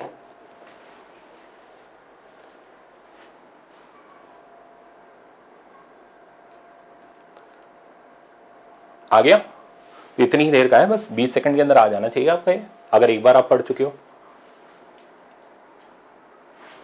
तो मैं इसको स्टार्ट कर रहा हूं। तो जब हम इनपुट वोल्टेज बढ़ाते हैं तो क्या होता है, ये बढ़ाने से ये करंट बढ़ता है। ठीक है ना, ये करंट बढ़ता है, ये करंट की वैल्यू भी बढ़ती है, बट ये जो करंट और इधर का आउटपुट होता है वो कांस्टेंट रहता है। चेक कर लो, current through RS increases, Zener increases, RL remains constant. तो ऑप्शन बी करेक्ट है। ठीक है ना, तो सिंपल था, बट पता होना चाहिए, नहीं पता है तो फिर बहुत मुश्किल है भाई। दूसरा, तो ये तो इसको तो यार कुछ करने की आपको जरूरत ही नहीं है। 10 सेकंड सुनो, रिएक्ट करो और आंसर दे दो। आपको सर आप 10 सेकंड दे रहे हो, हम 5 सेकंड में बता देंगे, कुछ ही नहीं करना है इस सवाल के अंदर।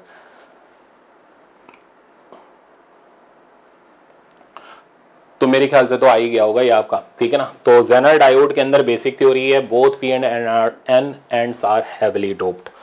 आगे बढ़ते हैं। न्यूमेरिकल कितनी देर चाहिए इसके लिए, मेरी तरफ से तो आपको सिर्फ मिलने चाहिए 30 सेकंड, बट ठीक है फिर भी मैं आपको 45 सेकंड दे रहा हूं।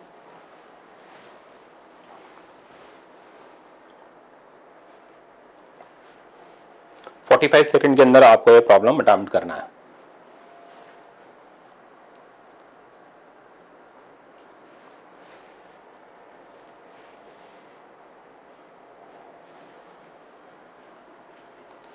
बहुत से बच्चों का तो इतनी देर में भी आ गया। सही है, आप ठीक चल रहे हो। जिनका प्रॉब्लम 30 सेकंड 20 सेकंड के अंदर आ जा रहे हैं ना, मज़ेदार है, आपकी रैंक आ जाएगी बढ़िया।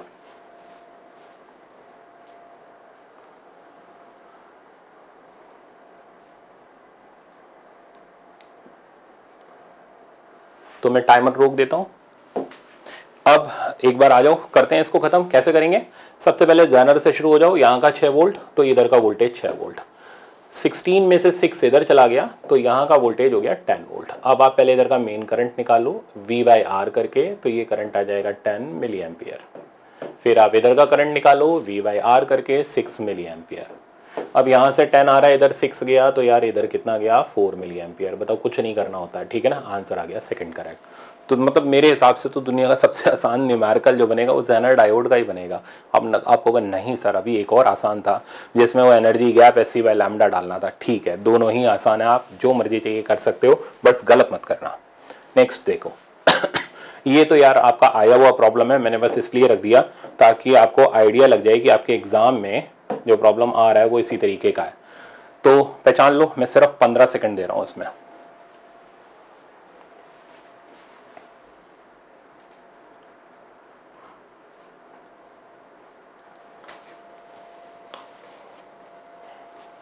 आ गया ना। तो किसका ग्राफ है, सोलर सेल का ग्राफ है। ये हो गया हमारा ओपन सर्किट, ये हो गया हमारा शॉर्ट सर्किट, खेल खत्म। ठीक है ना, चेक कर लो। तो which of the following statement is correct, the VI characteristic of solar cell, solar cell photodiode नहीं है, LED नहीं है, इन दोनों में से एक होगा। Where point A represent open circuit and point B represent short circuit current. अच्छा, point A and B represent open circuit voltage and current, open circuit voltage and current नहीं भाई, ऑप्शन बी भी गलत है। तो एक ही ऑप्शन सही है, ऑप्शन नंबर फर्स्ट। तो बेसिक थ्योरी के ऊपर ही है, बस ग्राफिकल सवाल बन जाता है इसमें। ओके, अब हम आते हैं फिर से ये थोड़ा सा एक बार आप रिवाइज कर लो ट्रांजिस्टर के बारे में। ट्रांजिस्टर हमारे जो न्यूमेरिकल वर्जन अगर ट्रांजिस्टर का आता है तो वो कॉमन एमिटर ही बनना है आपके अंदर, ठीक है ना। ट्रांजिस्टर के दो फंक्शंस होते हैं, या तो वो एज अ एम्पलीफायर एक्ट करेगा या फिर वो एज अ स्विच एक्ट करेगा, ठीक है ना।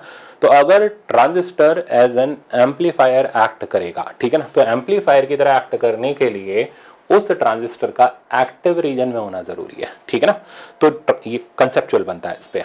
तो ट्रांजिस्टर एज एन एम्पलीफायर तब एक्ट करेगा जब वो एक्टिव रीजन में होगा। ट्रांजिस्टर एज अ स्विच तब एक्ट करेगा जब वो कट ऑफ या सैचुरेशन रीजन में होगा। इस पे आपके में प्रॉब्लम आया हुआ है, इसलिए मैं इस थ्योरी को एक बार रिवाइज करा रहा हूँ।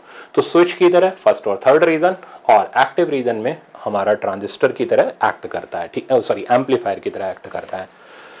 बेसिक इक्वेशन आपके सामने ही है। अब क्योंकि आपने ईयर लॉन्ग स्टडी में पढ़ी होंगी, नहीं पढ़ी तो फेज 1 में मैंने पढ़ाई रखी थी। तो ये हमारा कॉमन बेस वाला हो गया, ये हमारा कॉमन एमिटर हो गया, ठीक है ना। ये अल्फा बीटा का रिलेशन हो गया। मेरे कोई खास इंटरेस्ट इसके अंदर है नहीं, फिर भी एक बार थोड़ा सा रिवाइज कर लेते हैं बेसिक थ्योरी। ट्रांजिस्टर में 3 branches, emitter, base, collector. Emitter heavily doped, base lightly doped, collector moderately doped होता है। सारी चीजें मैं आपको सिखा चुका हूं, ठीक है ना। अगर बेस की डोपिंग हैवी कर दें तो ट्रांजिस्टर अपना एक्शन लूज कर देता है, क्योंकि फिर उस सिचुएशन में एमिटर बेस जंक्शन में जो होती है हमारा पीएन जंक्शन डायोड फॉर्म नहीं हो पाता और फॉरवर्ड बायसिंग पॉसिबल नहीं हो पाती, और ट्रांजिस्टर अपना एक्शन लूज कर देता है, वो एम्पलीफाई नहीं कर सकता, ठीक है ना। अच्छा, अब कुछ छोटे मोटे पहले हम लोग प्रॉब्लम स्टार्ट करते हैं। तो जैसा आप देख रहे हो पहले आ रहे हैं हमारे पास थ्योरी बेस्ड प्रॉब्लम। इसमें मैंने क्या कर रखा है, ट्रांजिस्टर में जो न्यूमेरिकल रखे हैं वो न्यूमेरिकल आपके आप ऐसे समझ लो आई वे न्यूमेरिकल है, और वो न्यूमेरिकल बिल्कुल सिमिलर टू एनसीईआरटी एग्जाम्पलर है, ठीक है ना। तो हम लोग उसको करेंगे, आपको मजा आएगा सीखने में। चलो पहले इसको स्टार्ट करो। ये सिर्फ और सिर्फ आपका 15 सेकंड का प्रॉब्लम है।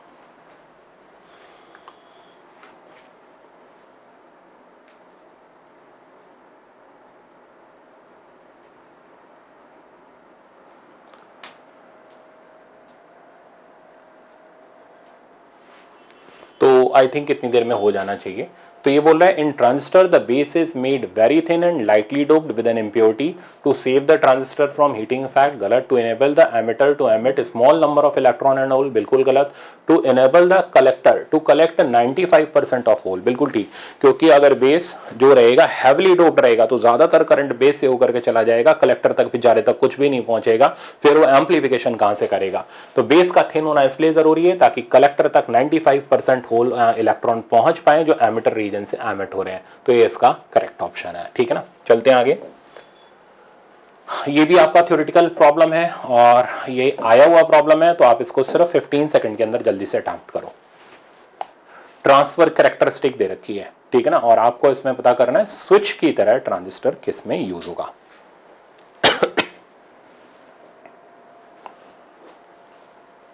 आ ही गया होगा, देखते ही पता चल गया होगा। तो स्विच की तरह अगर ट्रांजिस्टर यूज करना चाहते हो तो रीजन 1 और रीजन 3 यानी कट ऑफ रीजन और सैचुरेशन रीजन में आप उसको यूज करो।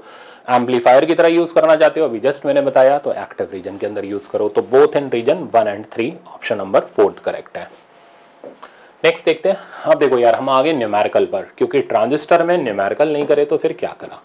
आ जाओ, तो अब आप ही स्टार्ट करोगे। तो इस न्यूमेरिकल को करने के लिए, ट्रांजिस्टर के न्यूमेरिकल को करने के लिए आपको 45 सेकंड से 1 मिनट तक का टाइम लगना चाहिए। यह आइडियल टाइम है, इससे ज्यादा नहीं। करो।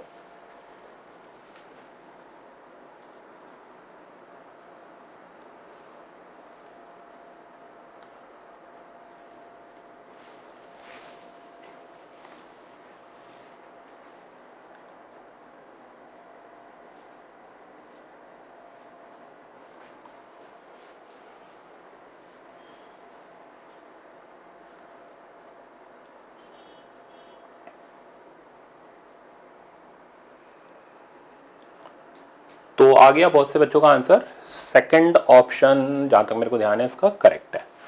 तो मैं इसको अब रोक रहा हूं। देखो बहुत सिंपल है, आप आराम से इसको अडाप्ट कर सकते हो। ये कॉमन एमिटर कॉन्फ़िगरेशन के अंदर ट्रांजिस्टर लगा हुआ है और हमें एक जगह का डेटा दे रखा है, दूसरी जगह मूव करना है। जो कलेक्टर है, कलेक्टर से बेस रीजन में जाने के लिए हमें बीटा की यूज़ करनी पड़ती है। अब देखो कैसे मैं सिखाता हूँ, इसको ध्यान देना। बीटा हमें 100 दे रखा है, ठीक है। VCE यानी कलेक्टर एमिटर रीजन का वोल्टेज 7 वोल्ट दे रखा है, VBE 0 दे रखा है, RC इतना दे रखा है, IB हमें निकालना है। सबसे पहले हम इस सर्किट के अंदर KVL लगा लेते हैं। तो इक्वेशन बनेगी 15 माइनस VCE, ठीक है ना, इक्वल्स टू IR यानी IC टाइम्स RC, ठीक है। अब जरा यहाँ अप्रोच समझो, इसमें ही क्यों लगाई, पहले इसमें क्यों नहीं लगाई, इसमें क्यों नहीं लगाई मैंने इक्वेशन, यानी इस रीजन में, बेस एमिटर रीजन में मैंने क्यों नहीं इक्वेशन लगाई कि मेरे को बेस एमिटर रीजन में IB नहीं पता था, उस जगह अननोन था, ना तो RB पता था ना IB पता था, इसलिए जहाँ नोन है वहाँ पर पहले इक्वेशन लगा करके कैलकुलेशंस करेंगे। तो 15 VCE हमें 7 दे रखा है, तो ये हो गया 8, IC and the value of RC कितना दे रखा है, 2 किलो। तो यहां से हमारे पास IC का वैल्यू आ गया विच इज 4 मिली एम्पियर, ठीक है। IC आने के बाद ये होगी फर्स्ट स्टेप। अब आपको बीटा दे रखा है, तो बीटा हो गया IC बाई IB, तो आप यहां से IB का वैल्यू निकाल सकते हैं, ठीक है ना। तो बीटा 100 है, IC का वैल्यू 4 मिली एम्पियर है, तो यहां से अब आपके पास IB बड़े आराम से आ गया and the value of IB is 0.04 milli ampere.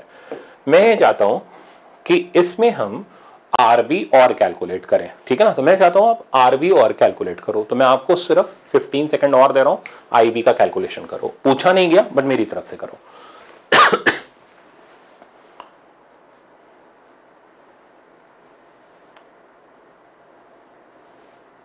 तो बन गई इक्वेशन आपकी। तो इतनी देर में आपका मेरे ख्याल से RB का इक्वेशन बन जाना चाहिए और सॉल्व हो जाना चाहिए। तो RB का इक्वेशन बनाने के लिए आप इस लूप के अंदर KVL लगा लो, ठीक है ना। ये जो बड़ा वाला मैंने लिया बेस एमिटर वाला, तो 15 minus VBE 0 equals to IB times RB. Since we have calculated the value of IB which is 0.04 milliampere, तो RB हमारे हाथ में आ जाएगा। तो 50 डिवाइडेड बाय 0.04, ये जो मिली है ये ऊपर जाकर के किलो ओम बन गया, ठीक है ना, इक्वल्स टू RB। तो 1500 हो गया ऊपर, है ना। 1500 डिवाइडेड बाय हमारे पास आ गया 4, तो 750 by 2 750, 375 375 kilo ohm is the value of RB। तो पूछा नहीं गया था बट हमने एडिशनली निकाल लिया। तो आई थिंक अब ये सर्किट में तो आपको दिक्कत नहीं आएगी, आराम से इक्वेशन चला लोगे। आगे चलते हैं। ये जो प्रॉब्लम आप देख रहे हो ये आपका नीट में आया हुआ प्रॉब्लम है, और इस जैसा similar as it is problem घर पे आप एग्जाम्पलर में जरूर देख लेना, ठीक है ना। एज इट इज दे रखा है, बस थोड़ी सी वैल्यूज चेंज है। मैंने एग्जाम्पलर नहीं रखा, मैंने नीट वाला इसलिए रखा ताकि आपको थोड़ा कॉन्फिडेंस आ जाए। दोनों बिल्कुल डिटो सेम है, दोनों में चीजें सेम पूछी गई हैं, तो आप एग्जाम्पलर वाला जरूर घर पे कर लेना, ठीक है ना। चलो अब आप इसको अटेम्प्ट करो, और इसके लिए आपको फिर से 45 सेकंड दिए मैंने, सॉल्व करना है पूरा। अगर एक बार किया हुआ है तो आप इससे करो।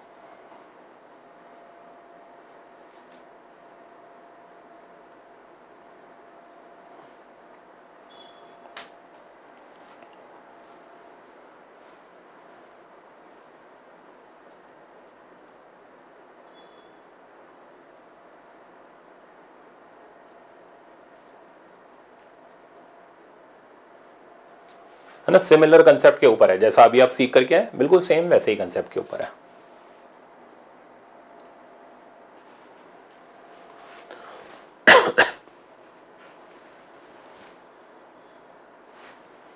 तो मैं इसको रोकूं, अब सीखो इसको। देखो सबसे पहले करंट इंडिकेट कर लो, यहां का करंट I बट इधर कोई रेजिस्टेंस नहीं है, यहां का करंट IC और यहां से जाने वाला करंट IB। तो I equals to IB plus IC तो हमेशा होल्ड कर ही रहा है। अब आप चेक करो डाटा कहाँ का दे रखा है, VBE 0 दे रखा है, VCE 0 दे रखा है, तो बेस एमीटर का भी दे रखा है, कलेक्टर एमीटर का भी दे रखा है। यहाँ का वोल्टेज 20 दे रखा है, और एज वेल एज यहाँ का वोल्टेज भी 20 दे रखा है।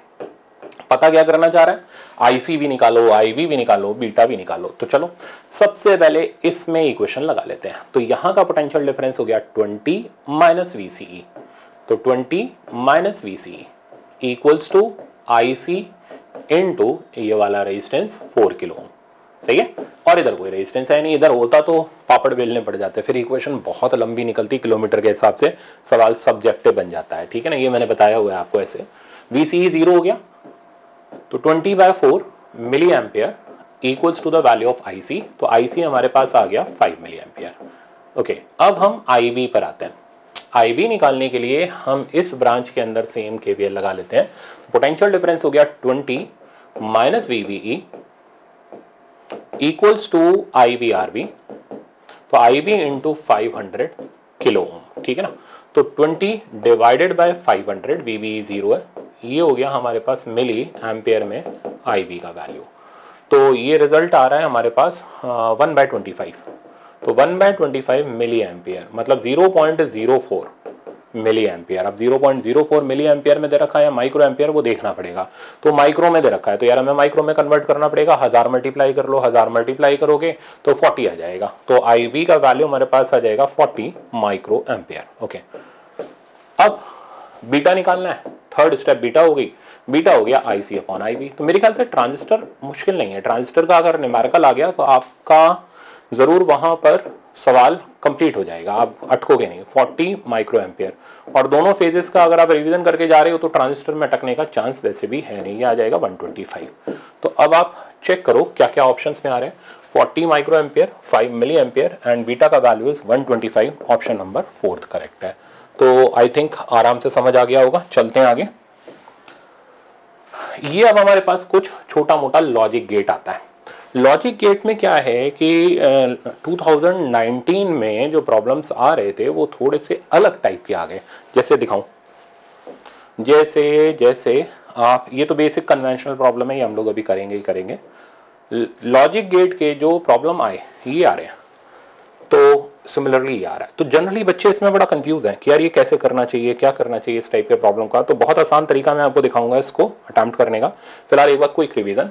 लॉजिक गेट के अंदर हमारे basic gate, or gate, and gate, not gate, ठीक है ना। इनका आप ये रियलाइजेशन याद रखो, ठीक है ना। ये रियलाइजेशन आपके मेडिकल में तो नहीं बट जेई के अंदर पूछा जा रहा था, तो हो सकता है डायरेक्ट उठा के आपके में पूछ ले।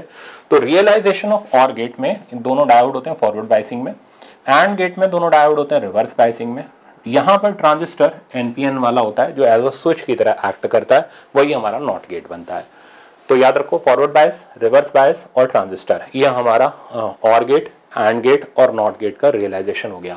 बेसिक एक्सप्रेशंस आप जानते ही हो और ये हमारा ट्रूथ टेबल भी आप जानते ही हो। इसके अंदर ज़्यादा कुछ मेरे को मेहनत करने की ज़रूरत नहीं है। आ जाते हैं हम मिक्सिंग पर। जो हमारा नैंड गेट होता है, नैंड गेट को हम बोलते हैं यूनिवर्सल गेट, क्योंकि उससे हम बाकी सारे गेट भी बना सकते हैं। बाकी सारे गेट मतलब और गेट, एंड गेट का फॉर्मेशन हम कर सकते हैं, वो मैंने सिखाया हुआ है, तो इसलिए मैंने दोबारा यहाँ थ्योरी नहीं रखी है वो। अच्छा, ये हमारा नॉर गेट है, तो और गेट के आगे नॉट गेट लगा दो, नॉर गेट हो जाता है आउटपुट A + B का बार। इक्वेशन 1,000, ठीक है ना। मैंने बोला था कुछ अगर आप मान लो भूल गए, बार बार ट्रूथ टेबल नहीं बनानी, तो 1,000 इस तरीके से करके नंबरिंग सिस्टम के हिसाब से उसको याद कर लो। ये हो गया हमारा नैंड गेट। नैंड गेट के आगे, एंड के आगे नॉट लग गया तो A.B का बार हो गया 1,110। वे रटने की जरूरत नहीं, बहुत आसान होता है, आराम से कर लेंगे। इस और गेट आ गया, जॉर गेट में हमारा A.B प्लस A.B बार, ये हमारा आउटपुट होता है। इसकी इक्वेशन भले याद रख लो 0,110, ठीक है ना। तो ये क्योंकि क्या होगा, बार बार इतनी लंबी ट्रुथ टेबल बनाएंगे नहीं, तो जॉर गेट की ट्रुथ टेबल हम याद रख लेंगे 0,110, ठीक है ना। ये हमारे काम में आएगी। बाई चांस भूल गए तो एग्जाम में जाके कॉपी के ऊपर लिख लो, ठीक है, पेपर के ऊपर लिख लो। ये हमारा हो गया एक्सनॉर गेट, ठीक है ना। तो एक्सनॉर गेट में हमारा और गेट, उसके आगे आप समझ लो नॉट गेट हमने लगा दिया, तो इसकी इक्वेशन बिल्कुल रिवर्स हो जाएगी, ठीक है ना। इसका बार लगा करके आप यहाँ आउटपुट लिख सकते हो 1001, 1001, ठीक है ना। तो 0,110 जॉर गेट का, एक्सनॉर गेट का 1,001। बाकी हमारे गेट सिंपल हैं, उनको मेरे ख्याल से आपको ज़्यादा लोड नहीं आएगा, वो नॉर्मली सबको याद ही रहते हैं। ये हमारा डी मॉर्गन लॉ है, ठीक है ना। A + B का बार, इसको सम वाला फॉर्मूला बोलते हैं। ये हमारा प्रोडक्ट वाला फॉर्मूला है, तो A + B का बार हो जाता है A.B बार और A.B का बार हो जाता है A बार + B बार। चलते हैं प्रॉब्लम पर।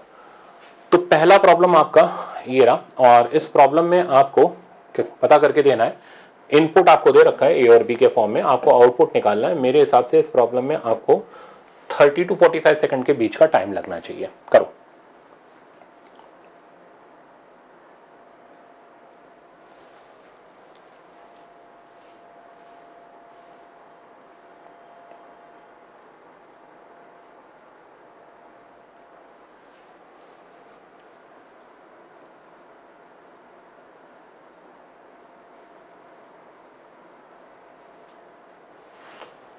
तो मेरे ख्याल से बहुत से बच्चों का तो आ गया, बहुत ही सिंपल है। तो रोक दूं मैं इसको। तो देखो ये ए इधर से आया, ये बी इधर बन गया बी बार, ये लगा हुआ है एंड गेट, तो यहाँ आ गया ए डॉट बी बार, यहाँ पर हमारे पास आ गया ए का ए बार, यहाँ आ गया बी, तो इधर आ गया ए बार डॉट बी, ठीक है ना। और इसने दोनों ने ऐड कर दिया तो A dot B bar plus A bar dot B, तो कौन सा गेट है, जॉर गेट है, ठीक है ना। तो जॉर गेट का ही आपका पूरा सर्किट डायग्राम मैंने यहाँ पर रखा हुआ था, तो रिवीजन भी हो गया, वहां पढ़ा था, इससे बेहतर है न्यूमेरिकल में करा दिया, तो ऑप्शन नंबर सेकंड करेक्ट है। नेक्स्ट ऑप्शन पर आते हैं। नेक्स्ट आपका प्रॉब्लम फिर से इसी के ऊपर बेस्ड है और आपको इसमें आइडेंटिफाई करना है कि ये कौन सा गेट है। तो अगेन वही 30 to 45 सेकंड के बीच का टाइम है।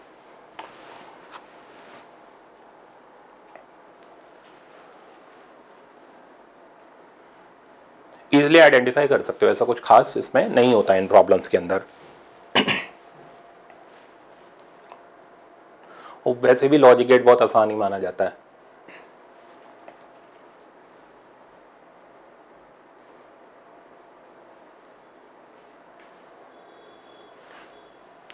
तो मैं इसको रोक रहा हूं, आ जाओ सीखते हैं इसको। तो यहां से आया ए, यहां से आया बी, ये और गेट है तो ऐड कर दिया इसने ए प्लस बी। ये हमारा नैंड गेट लगा हुआ है, तो इसने क्या किया, पहले तो प्रोडक्ट किया फिर बार लगा दिया, तो यहाँ आ गया ए डॉट बी का बार। फिर से एंड गेट लगा हुआ है, तो फाइनली आउटपुट जो हो जाएगा इन दोनों का प्रोडक्ट हो जाएगा, तो ए प्लस बी, ठीक है ना, देखना dot A dot B bar. अब ए डॉट बी बार में डी मॉर्गन लगा लो, ठीक है ना, तो डी मॉर्गन लगाओगे तो A plus B dot A bar plus B bar हो जाएगा, सम वाला फॉर्मूला लगा दिया। अब दोनों का प्रोडक्ट ले लो, तो आउटपुट वाई आ गया, ए बार 0 हो जाता है, ठीक है ना, plus A bar B plus A B bar plus B B bar, तो घूम फिर करके ये वापस से वही आ गया, A bar B plus A B bar, यानी ये जॉर गेट है। तो हमारा ऑप्शन थर्ड करेक्ट है। समझ आ गया होगा, तो जॉर गेट ही जॉर गेट चले जा रहा है इसके अंदर। ओके, चलते हैं आगे। और फिर आपको इसमें पहचानना है कि ये कौन से गेट का कॉम्बिनेशन है। अगेन आपको इसमें सिर्फ 30 सेकंड मिल रहे हैं, शुरू हो जाओ।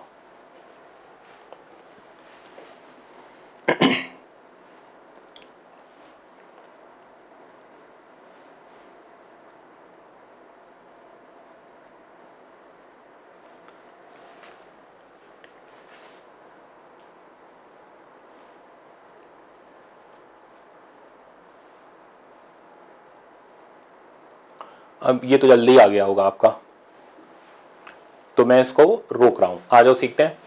तो यहां से आया ए, तो पहले इधर तक तो ए डायरेक्ट पहुंच गया, ये ए इधर से आया, इधर बना ए बार, ये बी इधर से आया, और गेट लगा हुआ है, दोनों का सम हो गया, तो ए bar plus B, and gate लगा हुआ है, तो अगेन अब प्रोडक्ट करना पड़ेगा, तो A dot A bar plus B, करो इसको प्रोडक्ट अंदर, तो ए डॉट ए बार 0 हो गया plus A B, A dot A bar 0 हो गया, तो फाइनली बचा हमारे पास A dot B and gate होता है, तो हमारा इसमें ऑप्शन फर्स्ट करेक्ट हो गया।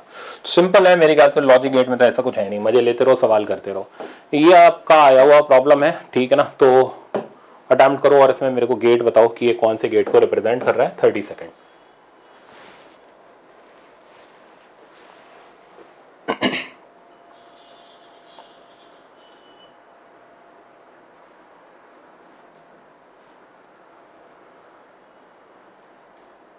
तो इसमें हमें गेट आइडेंटिफाई करना है कि इन चार में से कौन से गेट का ये एक्सप्रेशन है।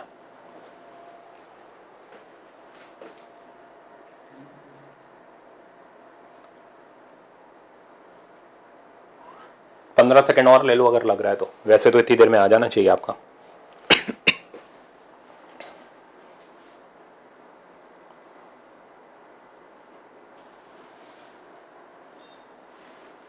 तो मैं इसको अब रोक रहा हूं। देखो बहुत सिंपल तरीके से हम इसको कर सकते हैं। पहले यहाँ इनपुट आउटपुट डायग्राम में इनके इनपुट आउटपुट लिख लो कितने हैं। ये 0 ये 0 ये 0, ये 1 ये 0 ये 1, ये 1 ये 1 ये 1, ये 0 ये 1 और ये 1। अब ये नहीं लिखे चले जाओ, ठीक है। हमें क्या चाहिए, इसमें ट्रूथ टेबल बनानी है, उसके हिसाब से हम आइडेंटिफाई कर लेंगे यार ये कौन सा गेट है। तो ए बी और इधर आउटपुट y अपनी तरफ से 0 0 0 1 1 0 1 1, हमें यही चार तो चाहिए होते हैं। अब चेक करो 0 0 के करस्पॉन्डिंग 0 है, ठीक है। फिर आगे 0 1 0 1 0 1 0 1 के करस्पॉन्डिंग 1 है, 1 0 1 0 के करस्पॉन्डिंग भी 1 है, फिर 1 और 1 के करस्पॉन्डिंग भी 1 है, तो 0 1 1 1 मिल रहा है, ठीक है ना। अब 0 1 1 1 कहां पर मिलेगा, कैसे मिलेगा, एक बार समझते हैं। तो ये क्या सोचने की भी जरूरत है पहले, ये तो बात ये आती है 0 1 1 तो यार और गेट का ही होता है, तो ये तो सीधे सीधे हमारा और गेट हो गया, ठीक है ना। चेक करके देख लो, 0 + 0 0 हो गया, 0 + 1 1 हो गया, इधर 1 आ गया, इधर 1 आ गया, तो ये हमारा और गेट को सिग्निफाई करता हुआ सर्किट है। चलते हैं आगे। अब देखो ये सवाल आ रहा है, इस सवाल को मैं आपको करने को नहीं दे रहा हूं, मैंने दो रखे हैं ना, एक मैं सिखाऊंगा, अगला आप करोगे, ठीक है ना। अब जस्टिफाई हो गया, क्योंकि बहुत से बच्चों ने ऐसा प्रॉब्लम शायद पहली बार एग्जाम में देखा होगा, तो थोड़ा सा डर लगता है। देखो सबसे पहला काम आप इसमें सर्किट को कंप्लीट करो। कैसे, ये +6 और ये 0, इसको मिला करके एक बैटरी बना दो 6 वोल्ट की। तो हम यहां से यहां के बीच में सर्किट को कंप्लीट करते हैं, बाकी एज इट इज छोड़ देते हैं और फिर सोच लेंगे क्या करना है। ये एलईडी बल्ब लगा लो और इधर ये रेजिस्टेंस लगा लो, ऐसे करके ये 6 वोल्ट की बैटरी कनेक्ट कर दो, ठीक है। तो ये सर्किट कंप्लीट हो गया। अब क्या करेंगे, इनपुट आउटपुट रिलेशन देखेंगे, तो ट्रुथ टेबल बनाते चलो। तो ए बी और इधर वाई, ये तो पहले अपनी तरफ से लिख दो, 0 1 1 0 1 1। अब सोचना शुरू करो, 0 0 दोनों ओपन है, तो बैटरी से करंट ऐसे होके जाएगा, बैटरी से करंट होकर के जाएगा तो बल्ब जल जाएगा, जल जाएगा तो आउटपुट हमें मैक्सिमम मिलेगा, तो ये हो गया 1। कहानी समझ आ गई। अब सोचो 0 और 1, यानी ये तो ओपन रखा बट ये क्लोज कर दिया, तो भी ये सर्किट पूरा ओपन सर्किट है, कोई फर्क नहीं पड़ेगा, करंट अब भी फ्लो करेगा, यानी आउटपुट हमें अभी भी 1 मिलेगा। अगर हम तीसरा देखें 1 0, यानी इसको हम यहां पर ओपन करें, ठीक है ना, और इसको हम यहां क्लोज कर दें, तभी भी ये सर्किट लेफ्ट साइड वाला सर्किट ओपन सर्किट है, करंट सिर्फ यहां फ्लो करेगा, आउटपुट हमें 1 मिलेगा, सही है ना। अब हम इसको चेक करते हैं, समझ आ गया होगा आराम से। 1 1 को, तो दोनों को अगर हमने क्लोज कर दिया, आप जानते हो क्या हो गया, ये सर्किट पूरा शॉर्ट सर्किट हो गया। अब शॉर्ट सर्किट होने से करंट, मैं इसको रेड कलर से लिख रहा हूं, ठीक है ना, जो चौथा ऑप्शन है, तो करंट यहां गया, यहां गया, यहां नहीं जाएगा, वो हमेशा लो रेजिस्टेंस यानी 0 रेजिस्टेंस वाला पाथ फॉलो करेगा, तो ये करंट ऐसे होता हुआ चला जाएगा, बल्ब बेचारा शक्ल देखता रह जाएगा, तो उसकी बत्ती जलेगी या बुझ जाएगी, तो ऑप्शन है बुझ जाएगी, यानी इधर 0 आ जाएगा। तो 1 1 1 0। अब 1 1 1 0 किसका होता है, ठीक है ना। तो अभी हमने जस्ट देखा था, एंड गेट रिवाइज करो, एंड गेट का जो आउटपुट होता है, एंड गेट का आउटपुट ए डॉट बी हो गया, इसको अगर चेक करेंगे तो आ जाएगा 0 0 0 और इधर आ जाएगा 1। तो नैंड गेट का क्या होगा, जस्ट उसका अपोजिट, तो नैंड गेट का हो जाएगा 0 के करस्पॉन्डिंग 1, इधर 1 इधर 1 और इधर हमें मिल जाएगा 0। तो ये गेट कौन सा गेट को सिग्निफाई कर रहा है, नैंड गेट। समझ आ गया। तो इस तरीके से पहले सर्किट कंप्लीट करो, फिर ट्रुथ टेबल बनाओ, फिर चेक करो। अब आप अगला प्रॉब्लम खुद अटेम्प्ट करो। हिंट बस इतनी सी है, ये यहां पकड़ करके इधर बैटरी बना देना, बस ये हिंट नहीं, मैंने हिंटा दे दिया आपको, और प्रॉब्लम सॉल्व करने के लिए मैं आपको देने जा रहा हूं इसमें सिर्फ कितना टाइम चाहिए, 45 सेकंड ले लो, 45 सेकंड के अंदर आप इसको अटेम्प्ट करो।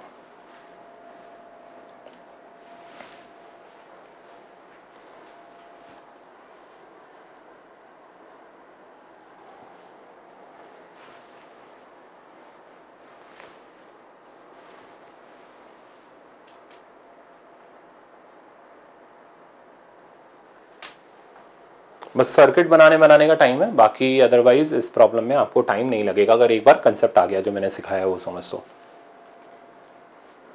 मेरे ख्याल से ये थोड़ा सा नया था, ज़्यादातर बच्चों ने शायद इस पर ध्यान ना दिया हो, तो ये अब आप लास्ट मोमेंट पे तैयार करके जाओ इसको।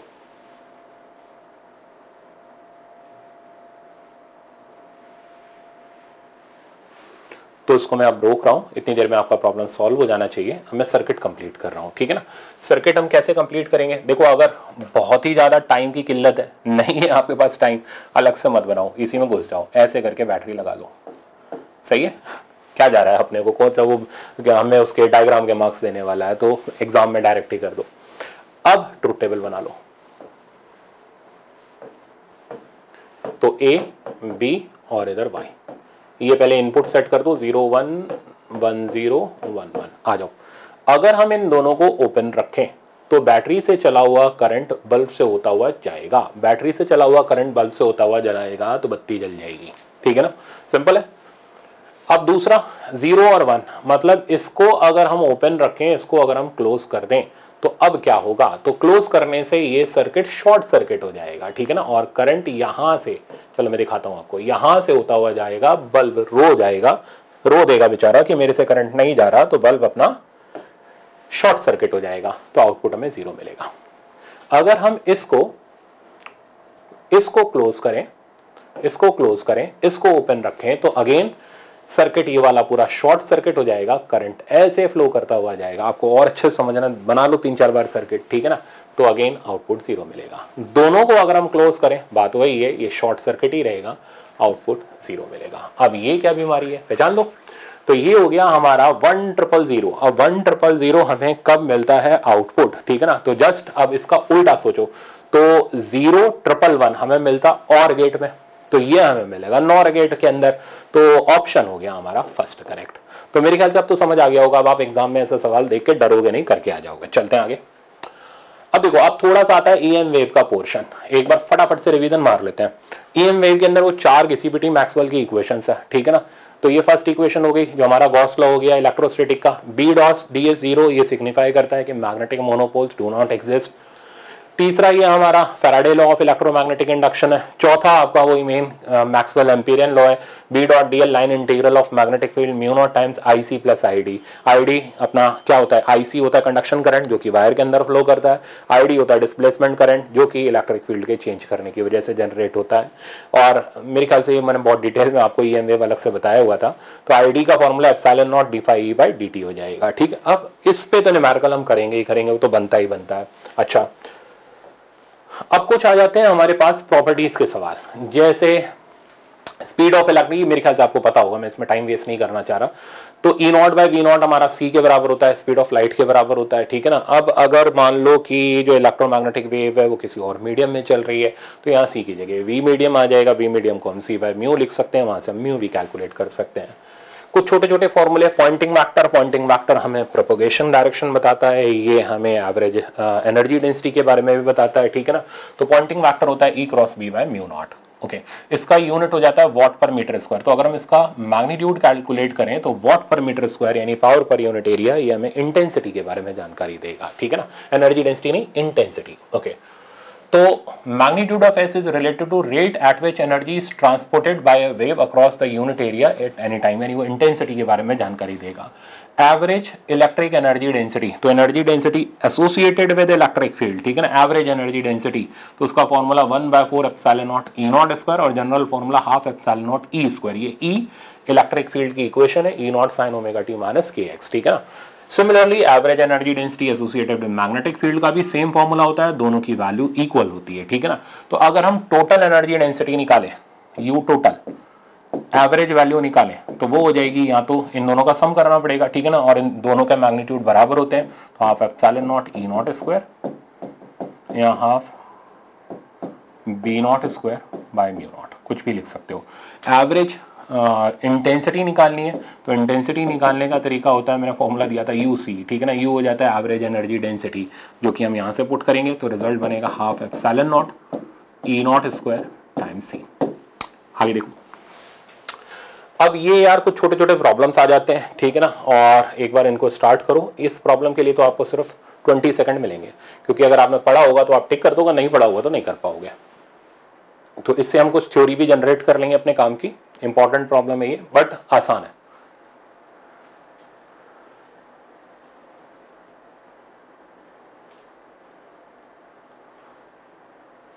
ठीक है, तो मैं इसको रोक रहा हूं। देखो, ये वो रीजन है जिसके अंदर मैग्नेटिक फील्ड टाइम के साथ साथ चेंज कर रही है। तो जब टाइम के साथ साथ मैग्नेटिक फील्ड चेंज करती है तो इंड्यूस इलेक्ट्रिक फील्ड डेवलप होती है। आउटसाइड द चेंजिंग रीजन भी होती है और इनसाइड भी होती है। आउटसाइड में, ठीक है ना, तो आउटसाइड में induced electric field inversely proportional to R होती है, जहां आर ये डिस्टेंस हो जाएगा। और इनसाइड में यही इंड्यूस्ड इलेक्ट्रिक फील्ड, ठीक है ना, मैं इसको इनसाइड लिखूं, तो इनसाइड में यही induce electric field directly proportional to R हो जाती है। इसलिए जब ऐसे सिलेंड्रिकल रीजन में हम induce electric field versus distance का ग्राफ बनाते हैं, हालांकि यहाँ है नहीं, ठीक है ना, पर मैंने कहा हम इससे कई कंसेप्ट जनरेट कर लेंगे, तो अंदर स्ट्रेट लाइन और बाहर डिक्रीजिंग ग्राफ बनता है, ठीक है। तो अब ये आपसे क्या जानना चाह रहा है कि भाई ये डिस्टेंस r पर आउटसाइड में मैग्नेटिक फील्ड क्या हो, सॉरी इंड्यूस इलेक्ट्रिक फील्ड क्या होगी, तो डिक्रीजेस एज 1/r, इंक्रीजेस, तो ऑप्शन सेकंड करेक्ट है, ठीक। ये मतलब स्टैंडर्ड रिजल्ट आपको ध्यान होना चाहिए। ओके, अब दूसरे प्रॉब्लम पर आते हैं। ये आपका वही पेटेंटेड प्रॉब्लम है कंडक्शन करंट डिस्प्लेसमेंट करंट का। इसके लिए आपको सिर्फ 30 सेकंड ही मिलेंगे, करो अटेम्प्ट।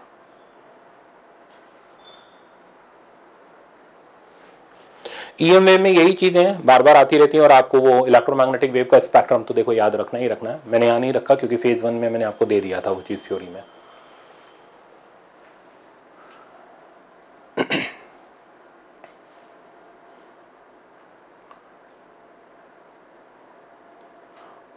तो आई थिंक आ ही गया होगा, बहुत सिंपल ही सवाल है।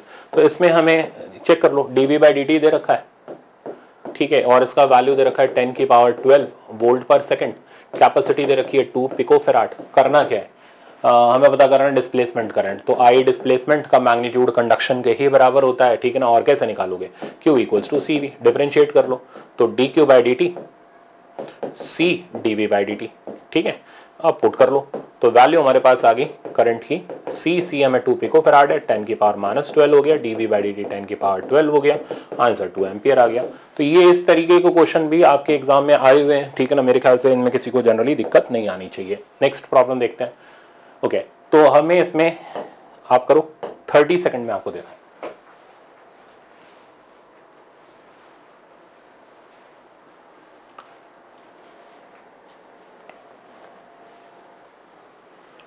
अभी थोड़ा वेव मोशन से एसोसिएटेड हो गया ये प्रॉब्लम, ठीक है ना, पर आपको कर लेना चाहिए।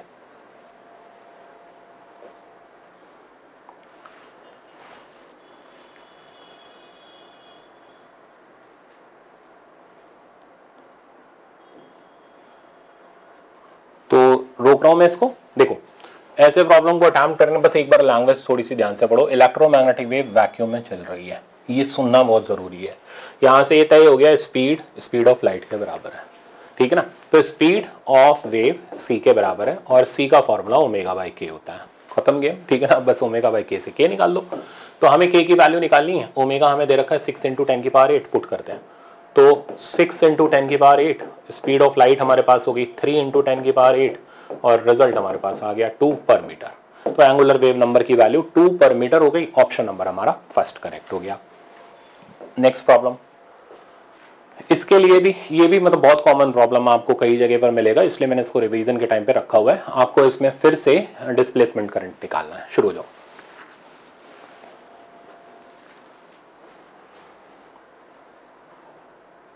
थर्टी सेकेंड नहीं है आपके पास, वैसे आप इसको 15-20 सेकेंड में उड़ा सकते हो।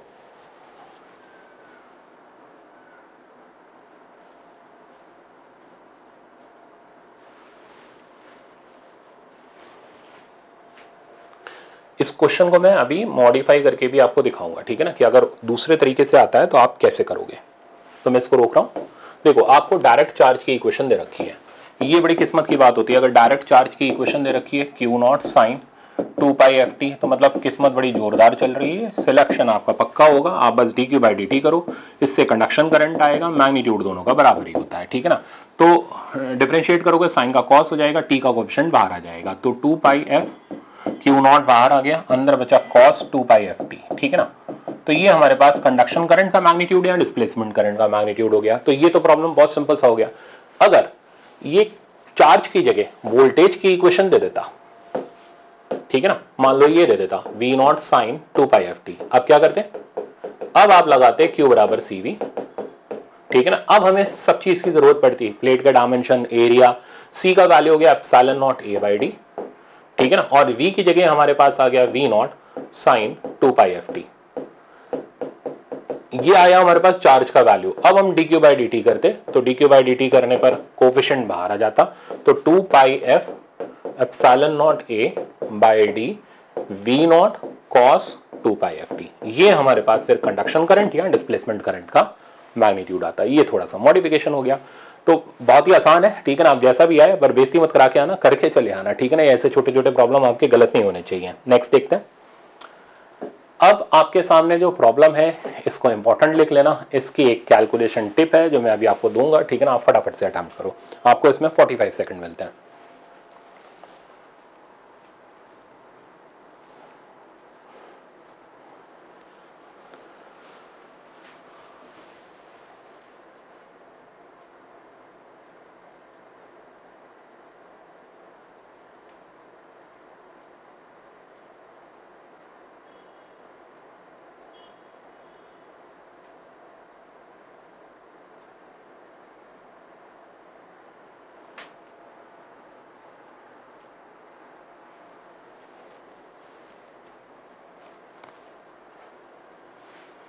तो मैं इसको अब रोक रहा हूँ, ठीक है। देखो इसमें क्या होता है, जनरली कैलकुलेशन थोड़ी सी स्टूडेंट से लेंदी हो जाती है, बस उसे मैनेज करने का मैं आपको एक तरीका देता हूँ। देखो ये बोल रहा है कि पावर आउटपुट इतना दे रखा है सोर्स का, मैक्सिमम इलेक्ट्रिक फील्ड 3 मीटर पे निकालनी है। तरीका सुनो, सबसे पहले इंटेंसिटी निकालेंगे, वो हो जाएगी power per unit area. Intensity हम जानते हैं यू बार सी होती है, ठीक है ना। तो power per unit area, spherical area हो गया 4πr²। यू बार की वैल्यू आप जानते ही हो, half epsilon naught E naught square, times हो गया हमारे पास सी कैपेसिटेंस नहीं है, सी स्पीड ऑफ लाइट है, ठीक।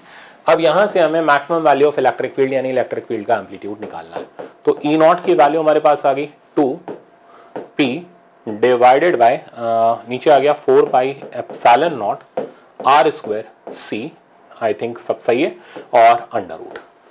अब देखो कैलकुलेशन टिप ये जो 4πε0 बन रहा है, हम इसको 9 × 10 की पावर 9 ले लेंगे, तो ई नॉट का वैल्यू आ जाएगा रूट अंडर, अब वैल्यू डालो 9 × 10 की पावर 9 ऊपर आ गया, ट्वाइस पावर हो गई 1500 डिवाइडेड बाय r² 9 हो गया, रेडियस आप देख लो 3 मीटर दे रखा था, सी की वैल्यू हो गई 3 × 10 की पावर 8। तो सारी कैलकुलेशन आराम से निपट गई।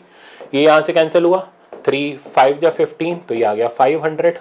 रिजल्ट देखते हैं क्या आया, 500 × 2 हो गया 1000 और एक 10 बचा तो बचा 10,000, तो 10,000 ये वैल्यू हो गया, रूट से बाहर आया 100 वोल्ट पर मीटर।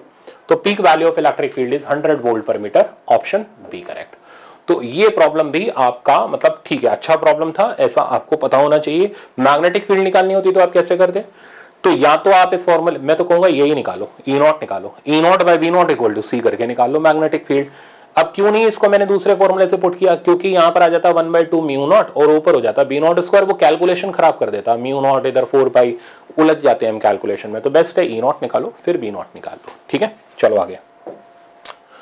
अब आपके सामने ये प्रॉब्लम आ रहा है, ये इसके वेव से एसोसिएटेड प्रॉब्लम है, अच्छा प्रॉब्लम है, और इसके लिए भी आपको 45 सेकंड मिलते हैं।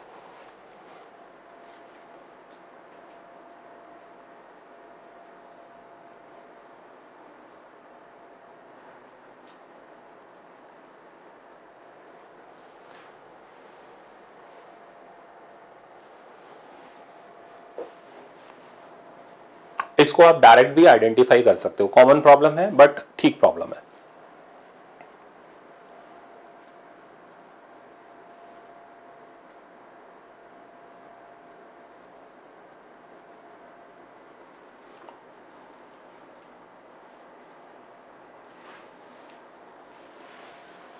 ऐसे प्रॉब्लम को पूरा सॉल्व करने की जरूरत नहीं पड़ती, मैं इसको रोक रहा हूं। तो जो बच्चे पूरा सॉल्व करके टाइम खराब कर रहे हैं मत करो, थोड़ा सा दिमाग लगाओ। देखो हमें दे रखा है इलेक्ट्रिक फील्ड का एम्पलीट्यूड, और इलेक्ट्रिक फील्ड वाई डायरेक्शन में, वेव चल रही है एक्स डायरेक्शन में, तो मैग्नेटिक फील्ड तो जेड की तरफ होगी, तो इलेक्ट्रिक वाई मैग्नेटिक जेड। पहले चेक करो इनमें से वो कौन नहीं है जिसमें इलेक्ट्रिक वाई और मैग्नेटिक जेड की तरफ नहीं है। ये नहीं है, भगाओ इसको। इलेक्ट्रिक ये नहीं है, हटाओ इसको। अब हमारे सामने सिर्फ दो ऑप्शन, ऐसे चेक किया जाता है, ये नहीं जुट के आप उसको शुरू से आखिरी तक सॉल्व करना। अब इलेक्ट्रिक फील्ड का एम्पलीट्यूड 66 है, अब 66 इलेक्ट्रिक फील्ड का एम्पलीट्यूड हमें इसमें नहीं दिख रहा, भगाओ इसको, छूना भी नहीं पड़ा आपको तो सवाल। तो हमारा इलेक्ट्रिक फील्ड का एम्पलीट्यूड 66 आ गया। मैग्नेटिक फील्ड चेक कर लेते हैं, तो E naught by B naught equals to C लगा दिया, ठीक है ना। 66 डिवाइडेड बाय 3 × 10 की power 8 equals to B naught हो गया। यहाँ से बी नॉट की वैल्यू हमारे पास आ गई 2.2 इंटू 10⁻⁻⁷। अब चेक करो मैग्नेटिक फील्ड का एम्पलीट्यूड यही है। अब कॉस ये हो गया ओमेगा। अब आप कहोगे सर ओमेगा कैसे निकालेंगे? तो यार बहुत आसान है, C = ω/k करके भी निकाल सकते हो, या फिर आप फ्रीक्वेंसी निकाल लो तो भी आप ओमेगा निकाल लोगे। मुद्दा ये कैसे निकालोगे? V = f लैम्डा लगा लो, लैम्डा आपको दिया हुआ है, तो C = f लैम्डा हो गया। यहाँ से आपके पास फ्रीक्वेंसी आ गई, फ्रीक्वेंसी से आपके पास ओमेगा आ गया। बट इतना टाइम पास करने की ज़रूरत नहीं है, डायरेक्ट हो सकता है। तो मज़ेदार था आज आपका सारा का सारा पोर्शन मैंने सेमीकंडक्टर, लॉजिक गेट और अब खत्म हुआ ये EM वेव, ठीक है ना। यहाँ तक मैंने ख़त्म कर दिया। इंपॉर्टेंट अगेन जो आपकी PDF होगी उसके लास्ट पेज पर मैं आपको लिख करके दे दूंगा, आपको आपके नोट्स के अंदर वो चीज़ मिल जाएगी। अब आपने मन लगा के यार एक काम करना, प्रैक्टिस शीट जरूर अच्छे से तैयार कर लेना और जो इंपॉर्टेंट क्वेश्चन बता रहा हूँ एक बार वापस से रिवाइज कर लेना, ठीक है ना, ताकि ये जो मोस्ट इंपॉर्टेंट यूनिट है वो अच्छे से कवर हो जाए। अब मिलेंगे हम लोग नेक्स्ट लेक्चर में जो कि आपका सिंपल हार्मोनिक मोशन का रहेगा। Thank you so much.